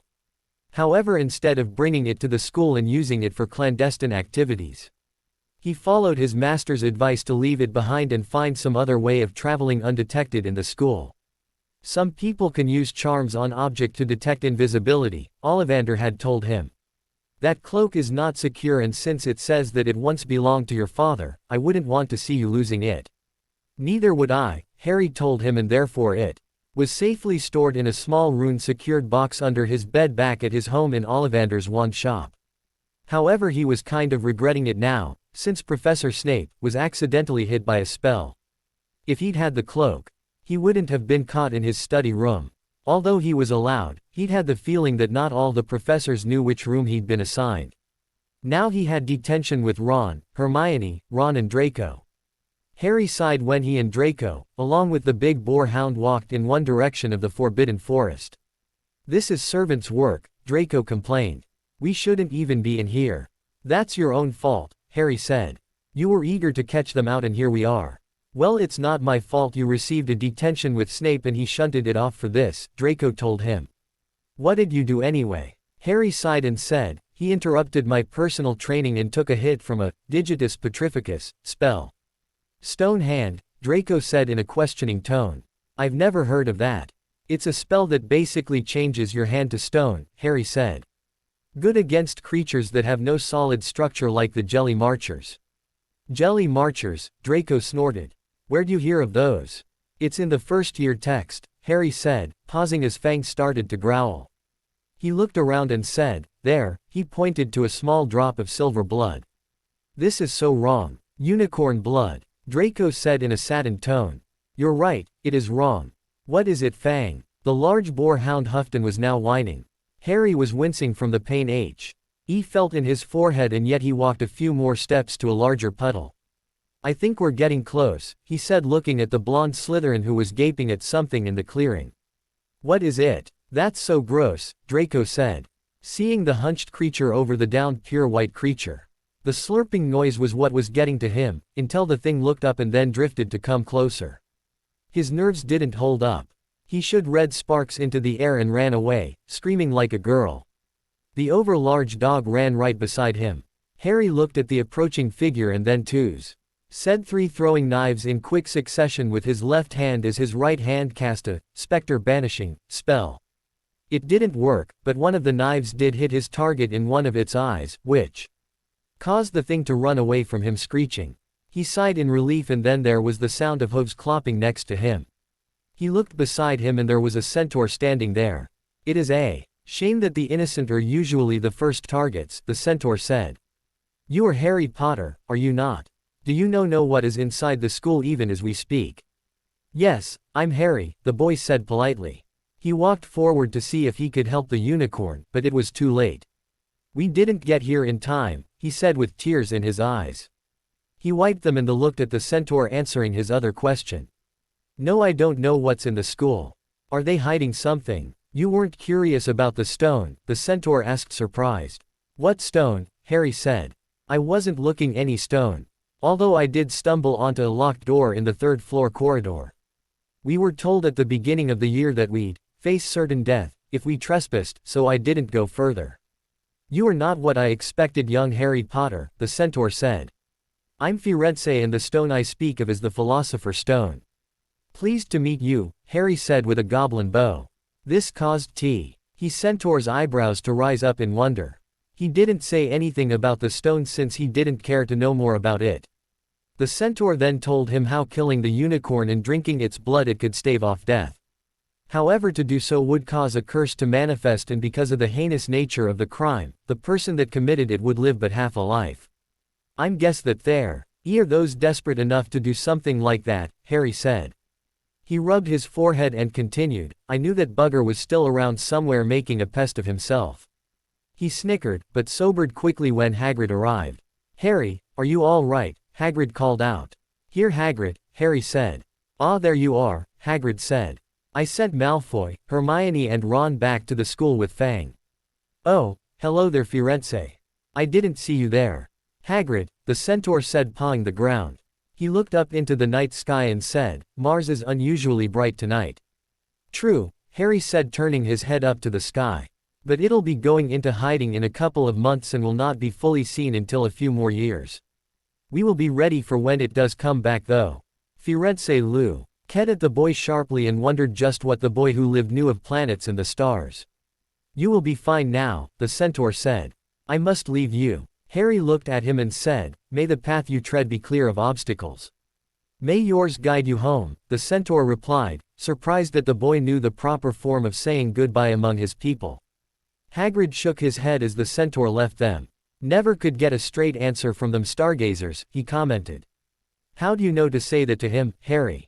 Harry looked at the large man and said, It's in our texts about defense against the dark arts. It provides us with a comparison of light and dark creatures too, so centaurs are in there. There are examples of proper greetings and goodbyes. He asked me if I knew about some stone being kept in the school. I told him I didn't know anything about it. He looked sadly at the body of the unicorn and asked, What's going to happen to that poor creature now? I'll take care of it, Hagrid said. You didn't happen to catch what it was that was doing this, did you? I did hit it in the eye with one of my throwing knives, Harry said. But I don't know what it was, other than the fact that it was drinking the blood of the unicorn. I see, the large man said. Well, I better guide you back to the school, you still have class tomorrow. He led the boy back and they were met at the entrance by Professor Sprout. Hello there Professor Sprout, Hagrid said in greeting. He's back safe and sound, as I promised. Thank you Hagrid, Pomona said. Come along Harry, I think that's enough of an adventure. What do you say? Centaurs are strange creatures, Harry replied. I met one of them and he asked me if I knew about some philosopher's stone being kept at the school. Told him I didn't know anything about it and then he said that Mars was unusually bright. At least I knew what he meant by that comment, but I'm glad that that detention is finally over, I'm knackered. Pomona was surprised that Harry hadn't shown any interest in the stone that Dumbledore insisted it be placed within Hogwarts with several magical barriers to protect it.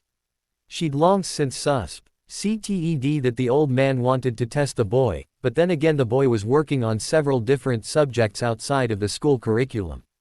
I wonder how he'd have done if he'd been placed in a different house, she thought. I'm quite certain that they all expected him to be in Gryffindor. A Gryffindor mindset might have made him more curious about it. Professor, Harry said as they neared the Hufflepuff dorms. How is Professor Snape? Was he able to get to the cure in time? He was, dear, Professor Sprout replied. He had a potion in his stores that took care of the stone-to-flesh part. Madame Pomfrey was able to cure the rest and ensure that his hand could resume normal movements. Oh good, Harry replied with a sigh. I'd hate for him to be damaged like that. As a potions master he needs his hands. I'm glad that you realize that, young Harry. Please refrain practicing in a room that has not been assigned to you, she said. Now you head on up to bed and I'll see you tomorrow afternoon in class. Yes ma'am, Harry said, leaving her to climb up to his room in the Hufflepuff dorms. He'd left midnight behind and was looking forward to curling up with the snake to tell him about the limited adventure he'd just had. I wonder if that thing was a man, he thought back to the creature he hit with his throwing knife. It was creepy, yawn, drinking unicorn blood, yuck. Harry, James, Potter, Harry, James, Potter. Days later in the staff room, Headmaster Dumbledore was trying to feel out the professors about who was asking which questions in relation to the Philos. For stone that was being hidden inside the school. So far he'd learned that Harry had a detention in the Forbidden Forest that amounted to nothing drastic. Even his plan for the Mirror of Arised fell through because the boy hadn't stayed behind for Yule and wasn't even seen prowling around with the invisibility cloak that the headmaster had sent him. Professor Quirrell had apparently developed something called a sty, and had to wear an eye patch over his right eye. He was quite the comical sight with a purple turban and a black eye patch. Magically it could be cured, but he said he'd had it before and preferred to let it go away naturally rather than have someone poking at it with wand. Well, Hagrid has informed me that several Gryffindors were enquiring about Nicholas Flamel, Professor McGonagall said. He's been pestered about it a couple of times, but that's about it. Harry told me that the centaurs know about the stone being at the school, Pomona told the others. But he wasn't any more interested the subject. His concern was for you, Severus. He wondered if you'd been able to find a cure in time, as he said, and I quote, "A potion's master, he needs his hands." HMPH, Professor snorted. I'm sure that Potter truly cares about my profession. He was devastated when the accident happened, Pomona said. By the way, what were you doing, interrupting his independent studies like that? One of my prefects saw him enter that room during a time when he should have been elsewhere taking a class, the potions master said. When was this? Professor Dumbledore said. Wednesday after lunch. Severus told them. Isn't that the time you have Slytherin and Hufflepuff first years for defense, Quirinus? Professor McGonagall asked. I've exempted Potter, Professor Quirrell said. I've seen the writ, Professor Sprout said with a nod. So when I programmed the room that you permitted for his physical training, I added the same hours as defense to the room. He was given permission to use that room for the year. Yes, but that was because his guardian requested that the boy follow a program and maintain it, the headmaster said. Not to add additional hours for a class time when he clearly has a class. Quote, unfortunately the writ was precise, Professor Sprout said. 5 years exempted and a permanent pass to the restricted section for independent study, all within the letter of the school's charter. It's too late to change anything now. We'll see about next year then, the headmaster said to them. Albus, Professor McGonagall said. You can't change the writ. Harry will just have to study defense independently of the other students and you, she turned to Professor Quirrell. Why would you do such a thing? He didn't need a class in D. Against the dark arts, the man said. This caused the other professors to sigh. Whether he did or did not, Professor Snape observed. He obviously didn't need your class, since the spell he was using is one of the last ones in text you required for your first-year students. It is quite clear that he surpassed the others because he is studying independently. The meeting wound down and still headmaster couldn't understand the boy. One last thing, he said before the staff left the room. Please ensure that all of the students' wands have the ministry trace set up and that the students are warned about underage use of magic once they leave platform 9 3/4. The Minister of Magic has reminded the Board of Governors, which they informed me, requesting that they be checked. The last of the year's exams have been completed and soon it would be time to go back to Ollivander's and work on some wands. Harry was looking forward to it. He'd studied hard in his runes and he was actually looking forward to his weapons training. At least then I'd have someone training with me, he thought, as he cut the head off of another stationary training dummy. There has to be more advanced working dummies than the ones I've used so far. He watched his fellow students dispassionately leaving the defense exams. He was there waiting for Neville to be released from it and he hoped that his friend had done well. Harry, Neville said with a smile, seeing his friend was there waiting for him. How did it go? Harry asked, returning with a grin. I think it went very well, Neville told him. The practical was better because of my wand. In fact, I think all my practicals were better because of my new wand. Thanks for that. You're quite welcome, Harry said, as they headed towards the Great Hall. So was that the last exam of the year for you? Yes, Neville said. We have 3 full days of classes, but I expect that many of the professors will be handing out summer work while the older years are in their exams. Sounds logical, Harry said and sat down next to the Gryffindor at their table in the Great Hall.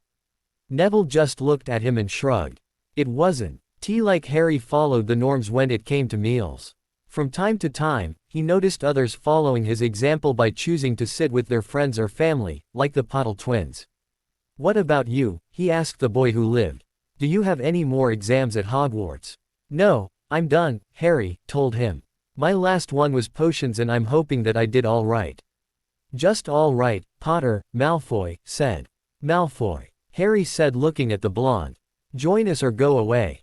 Malfoy was very much aware that people were whispering around him, so he smirked and sat down at the Gryffindor table, in a rare show of contrariness.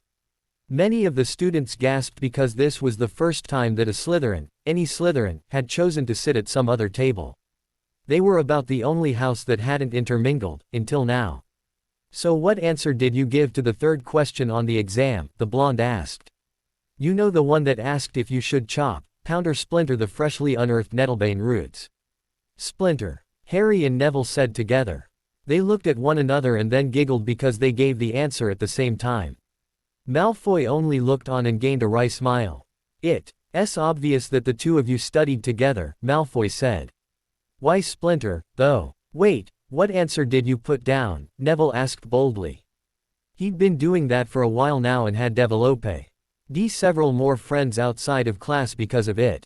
Splinter, Draco said. I went with my instinct on that one.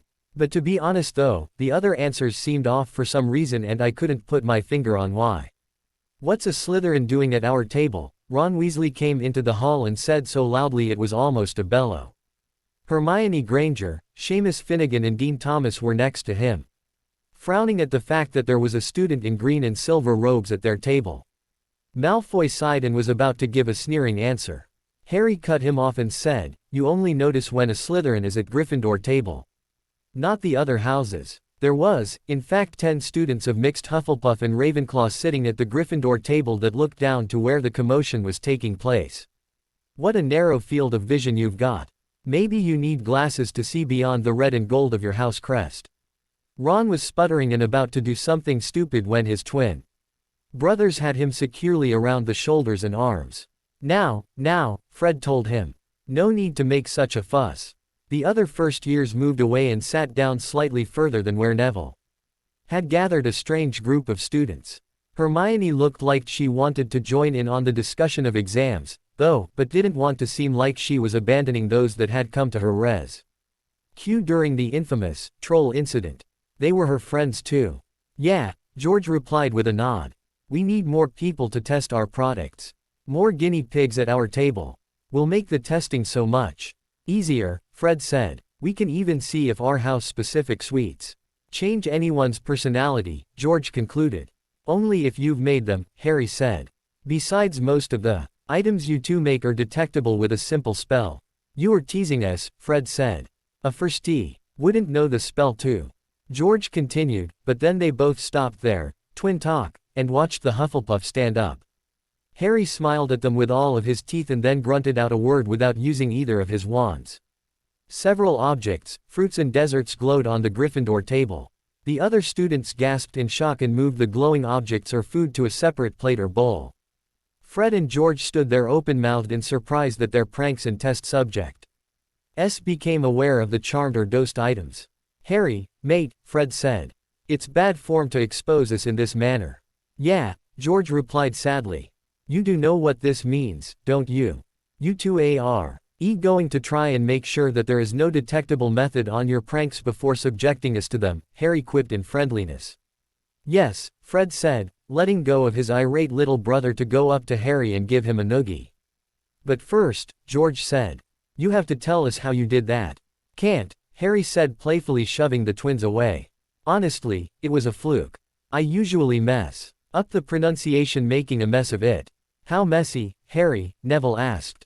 Well, Harry said, sitting back down at the table. Usually the items just explode. He shrugged and said, it's true. Quote, so you invite me to sit with you in order to make some prank explode, Draco said with wide eyes. He was a little horrified at the thought. No, Harry said. I didn't know that there was stuff on the table to prank us. We were only discussing our exams before Weasley, he indicated Ron. There, showed up to yell and make a fuss like a petulant child about you having joined us for a frank discussion and a meal. Neville nodded and continued. It was only when Fred and George said that they'd use us as guinea pigs that Harry probably suspected some of the food on the table. To which the darker-haired boy nodded. While his friend continued. Well, if Ron is really that pissy about you being here, you can make yourself comfortable as my guest, although why I should have his permission to sit with friends or have them sit with me is a little beyond my understanding. What if we were going to talk Quidditch strategy? Oliver Wood said, coming up to them. That'd be a stupid thing to do in the Great Hall, Malfoy said. Anybody could hear you. You know, as Slytherins, money can pay for many things, including spies. Oliver snorted and shook his head. He moved away to sit with his year mates. But before that he gave a short bow acknowledging that the Slytherin had effectively zinged him. Fred and George had left them, taking with them their younger brother so that the boy couldn't owes points for their house by making a greater scene in the hall. Harry grinned at Malfoy and said, "Good one." Malfoy just huffed on his nails and buffed them in a playful manner. "Of course," he sighed. Dean looked at Neville, returning the conversation back to potions. "So why splinter freshly unearthed Nettlebane?" "It can't be pounded," Neville explained. "The root is too hard for it." "That's right," Harry said. "It has to be stored in a dry area for at least a month before you can pound it. Chopping it requires a very sharp blade, which must be spelled for sharpness. Again, it's not recommended on a fresh from the earth root. Though," Neville said, "the magic in the spelled blade will affect the ingredient. So splintering works because any hammer can shatter the fresh root and it doesn't have to be spelled to work." Draco concluded. "You'd need to spell yourself for strength, but the thing actually touching the root would be a plain old hammer." The other two nodded with the mouths full. The blonde Slytherin grinned and then helped himself to some of the food, enjoying a different set of company.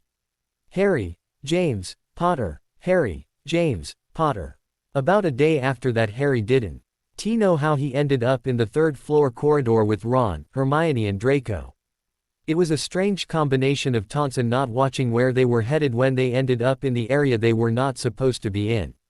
This was all because Ron found out that the headmaster was away from the school, and that meant that the stone was in danger. "I don't care," Harry should at the stubborn Gryffindor. "I'm going to put my life in danger just because you're curious about some bloody stone. I'm not going down there." "Don't you understand, Potter?" Ron said. "Snape is down there looking to bring his master back." "I don't believe that," Draco said. "It would be an incredibly stupid move on his part, and he is not a stupid man." "Ooh." Peeves the poltergeist showed up and said, "What have we here?" "Ickle firsties in the third-floor corridor, whatever shall I do?" "Get a professor here," Harry said. "What?" Peeves said, surprised. "Go and get a professor here," Draco said. "Those two want to do something stupidly Gryffindor." Ron pulled out his wand, quickly followed by Hermione, and they both pointed them at the other two boys. The other two quickly pulled out their own wands to point them back at the Gryffindors. Ron said, "Don't you dare." "I know a banishing spell," Hermione said. "So do I," Harry stated. "Peeves, go find a professor, in fact find Snape for us. If he is actually E1 going after the stone, you won't find him, and if he isn't, then he can put these two in their place for their nasty and false accusations." The poltergeist took in the situation and then quickly made a decision. He was too curious to find out if the Slytherin head of house was involved in this situation. "We're going through that door and you're coming with us, Potter," Weasley said. "No way," Harry said. "I'm not going to dishonor my parents' deaths by getting myself killed doing something stupid." "You're just a coward," Ron sneered. "If you'd have been placed in Gryffindor, you'd have had the courage to do this." "Being sorted into this school's primitive classification system does not change who I am," Harry said. Hermione gasped and said, "How can you say that?" "Please," Harry said. "You're a Muggle born. How can you not say that? This sorting business is just like primary school when classes were sorted into the colored categories of red, green, blue, or didn't your primary school have something like that?" "Yellow, orange and green," Hermione agreed. "But what does that have to do?" "I've looked up the other magical schools, you know," Harry said. "They don't sort the IR students the way Hogwarts does, and in a way that also means their society isn't separated or sorted either." "Whatever," Ron said. "You still need to come with us." "What for Weasel?" Draco said. Quote, "He said he didn't want to go and you can't make him." "If he doesn't, then he'll be a coward for the rest of his life," Ron said. "I'll make sure that everyone knows that the bloody boy who lived is a coward." "Good," Harry said. "Then maybe we'll quit looking at me like I have the answer to all their problems."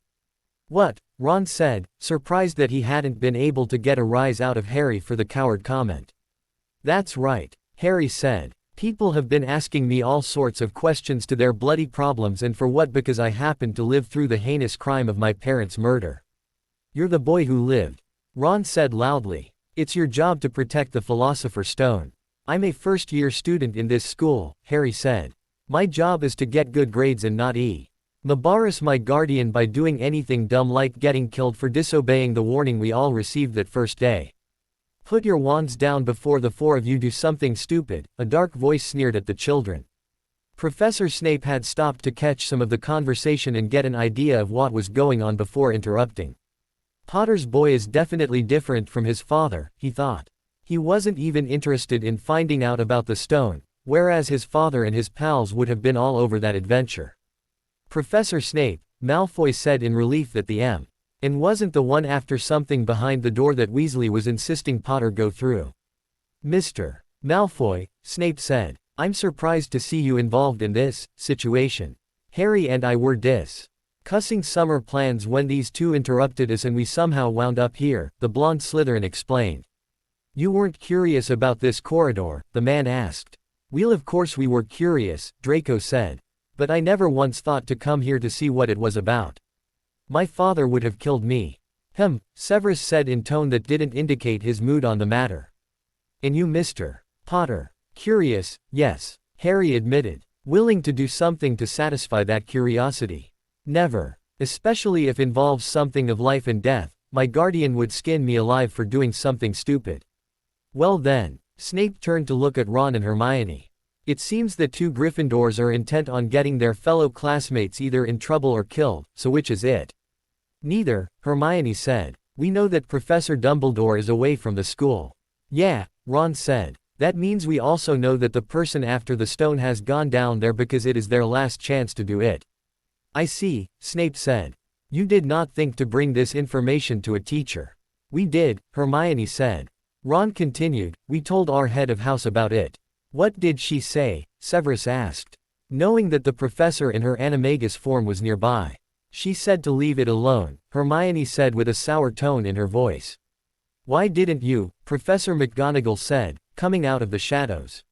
I told you that it was none of your business and you two are only first-year students. Back to the dorms both of you and that's minus 30 points from Gryffindor. But Professor, Ron whined. Each, she said irritated that she had to do this. Severus, I'll take care of the other two, Professor Snape said and watched as she herded the Gryffindors away. Do either have any idea who might be down there? No sir, Draco replied. Quirrell, Harry told them.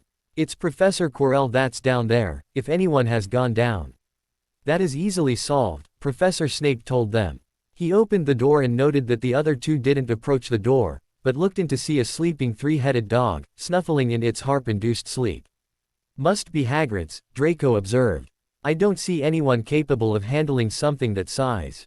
With the harp playing, it looks like someone got the clue on how to bypass the Cerberus, Harry said. I hope Hagrid will let me have a few bits of the dog's hair or even nail clippings. What for? Snape asked. For my guardian, Harry replied. He collects stuff like that and the stranger the creature the better. He's already gotten skin from my familiars in storage. Plus their venom. I thought you lived with muggles, Draco stated. I never said that, Harry told them. Why do you think I live with muggles? He looked into the room and said. Professor, could you recharm that harp or else close the door? I think that dog is walking up. Professor Snape never said a word about where the boy who lived was supposed to be residing. He cast the charm on the harp and the three watched the Cerberus curl away, revealing the trap door. That explained why the weasel said the word down, Draco stated. What now, Professor? I'm curious about Mr. Potter's answer regarding who had gone down there, Snape said turning to the Hufflepuff. Why would you say that it's Quirrell? He's carrying a parasite on the back of his head, Harry replied honestly. I've seen a few parasites before where some were symbiotic with the creature they were with, living and helping each other. Their others are like the one attached to the professor. Stealing a person's life force and magic.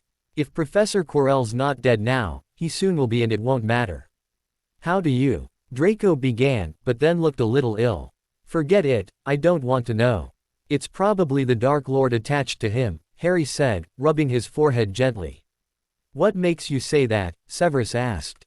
My scar twinges whenever that professor is nearby, Harry explained. It seems like I'll have to go down there, Severus said. He sighed and looked at Draco. As my godson I ask that you leave, now. Go back to the dorms and stay there. No, Draco said. I've heard things about your loyalty being questioned. I want the truth and. Can you keep it from your parents? Severus asked. If they asked you a direct question, can you keep the truth from them against their mind abilities? Draco hung his head and shook it. Then please return to your dorm room. Stay there and I will find you. Yes sir, Draco said. He then turned to Harry and said, don't die down there. I'm not. Yes Mr. Potter, you are, Severus said. You're coming with me, as a witness and I have a few things to say to you. Harry frowned. He didn't like that his choice was taken from him. If I take injury, my guardian will skin you alive, Professor, and don't think he can't just because he's old. He can certainly try. Snape sneered at the thought of a muggle having that ability over him. Until he remembered that the boy had told them that he wasn't living with muggles. See you later Draco, Harry said. Harry, Draco nodded and left them to return to his dorm. Why? Harry asked as they dropped through the trapdoor onto the vines of a devil's snare. He sighed and whispered a small flame-producing spell that he used during his camping trips with his master. Why do I have to come with you? He continued as he dropped through the vines. Professor. Professor Snape mumbled. The vine he'd landed on got lucky and bound the man's mouth. Harry aimed his wand at the area where a bit of the professor's black robes sticking out from the roots and vines. He called out a slightly different spell that would allow for a larger area of effect. The man was released from the plant's hold. County cough. Professor Snape knelt down to the ground, grateful of being released. He pulled out a jar of paste and rubbed it into his neck. Thank you, Potter. You're welcome, sir, Harry said, looking around the room. There's only one direction to go in. Let's go, Snape said. They walked down the slightly illuminated corridor. Perhaps I should explain why I demanded that you do this. There's some kind of prophecy out there about me and the Dark Lord, Harry said factually. Something of a, him or me, kind of deal, right? How did goblins have their own prophecies? Harry said. They told me about something related to me and the Dark Lord. The reason they have something like that on file. He paused to look into a room that a fluttering sound. Are those bugs or birds? I'm not sure, Professor Snape said. Why would they have something like that on file? Whatever the outcome is between me and the Dark Lord, Harry continued. Well, it will affect them and many others in our magical society, or so that's what they told me. Those look like keys, Mr. Potter, the professor said. He saw the boy point to a pair of brooms and then he shook his head. You fly and get the one we need. Yes sir, Harry said, getting onto the one that looked the fastest. He was quick and zipped through the rafters and the air, catching the one that had a crushed wing. The two of them raced through the door and were walking down another path. I'm a spy, Snape said. I mean, I was a spy against the Dark Lord. Why are you telling me this? Harry said, as they worked their way across the giant chessboard in the next room. I know that you hear all sorts of stories about me, Professor Snape said. But I felt that I should tell you this because I was, at one point in time, a good friend of your mother's. So if you knew my mother, you must have known my father too, Harry said conclusively. He watched the professor scowl at that and could only imagine that those two were not friends. That's all right, sir, he said, as the chess king dropped his sword, acknowledging the white side of the board's defeat. There is a certain way that I must act. If the Dark Lord is really a part of Quirrell, Snape told the boy. You want to go back to spying? I don't believe you should, you know, Harry asked. They quickly left the area with the dead troll that smelled horrid. The next area they walked through had flames rising at both entrances, cutting them off. This one has to have been your challenge. I don't know what you mean, Mr. Potter, the man said. The potion vials are obvious, Harry said. He looked at the vials and didn't even bother with the logic puzzle. The potion to get through the flames had the same aura as the color of the magical flames. How did you do the puzzle so quickly? The professor asked. I didn't, Harry said. I could see which is which. Do you have an extra one on you for those? He pointed to the flames. I do, Snape said, pulling out an identical vial. They both downed the potion and walked through the flames.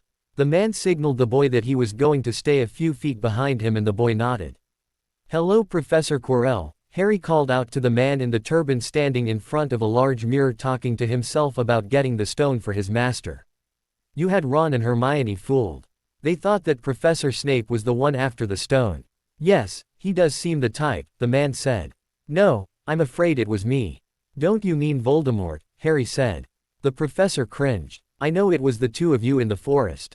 Hasn't your sty healed yet? You look stupid with that patch on, you know. Let me face him, a voice hissed. But master, you're not strong enough. Quirrell said. I am for this, the thing hissed. The turban was dropped and the professor's body walked backwards to him, while snapping his fingers to tie Harry up in ropes. The boy was prepared with knife that dropped from his left sleeve, but he also had midnight with him. Do you see what I'm reduced to? Once the greatest wizard in the land and now I'm this. Harry snorted and said, You were never the greatest wizard in the land. He shook his head to the Professor Snape who was about to approach to free him. My parents were better than you. They protected me while you because nothing. Voldemort attacked Harry, who cut the ropes binding him, and Midnight leapt from the front of the boy's robes and attached himself against Quirrell's jugular. Quirrell grabbed the snake, ripped it away from his neck and threw it. Then the man ran at Harry to physically attack him and found himself run through with Harry's goblin-made sword. It was a sword that had been awarded to him by Grack for the fairy gem find, called Dark Drinker.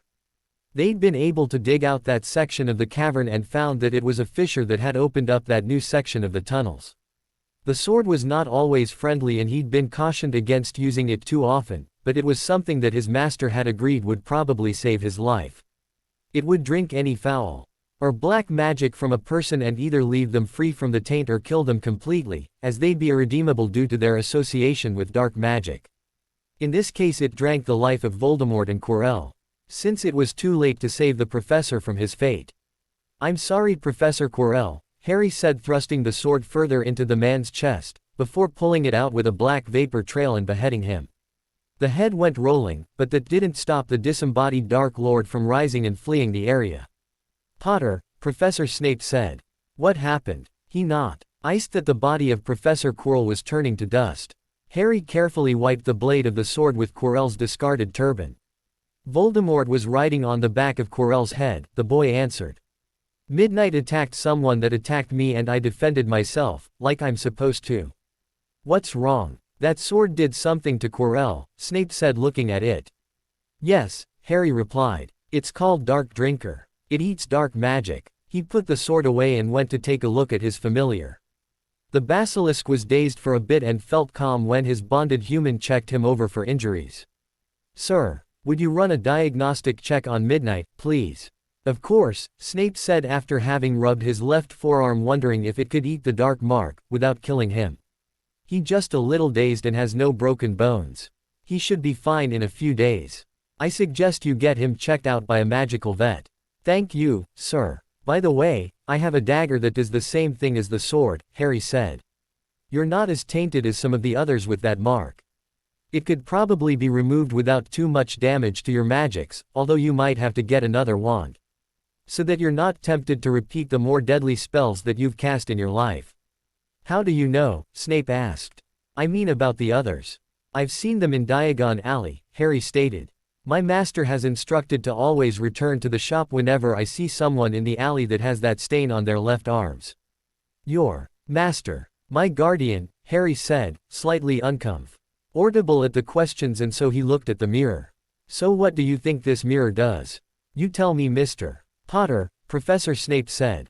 Arised straw eru oytube carfru oyt on woshi, Harry read out loud. Show not, face. Heart's desire, interesting and dangerous is my guess. What do you think, Professor? Snape was standing in front of the mirror, watching his heart's desire. Lily was alive and he was marrying her. It was him in the place of James Potter and his arm was dark mark free. Suddenly he was shoved by a tackle in the stomach away from the mirror by a small bundle of black hair that knocked him down, bringing him harshly back to the here and now. Don't live in dreams, sir, Harry said. It's a dangerous artifact and I can't believe that something like that is in this school. He stood up, walked determinedly to the mirror and thought about the Philosopher's Stone and the trouble it had caused. He ignored the image it presented of his heart's desire and pulled his wand as his pocket suddenly felt full. Then he shattered the mirror to pieces with a goblin mining spell, guaranteed to shatter large items into tiny pieces and dust. Potter, what about the stone? Professor Snape asked. What about it? Harry said with a shrug. It was too dangerous to let it remain in the world. The man sighed and said, come on, I believe that there is a passageway out of here. He guided the young Hufflepuff out of area and to the boys' common rooms. I suggest that you tell no one of what happened to Quirrell down there. Say you were attacked and that your mother's love saved you, but nothing else." "Yes, sir," Harry said. "Can I tell Draco and Neville about the challenges?" "If you must," Snape said. 50 points to Hufflepuff for courage under fire. Good night, Potter. That's it for today. I will stop here. I hope you all enjoyed this video. If you please consider subscribe and make sure to hit that like button, share with your friends, and don't forget to check out my Patreon. Details in description.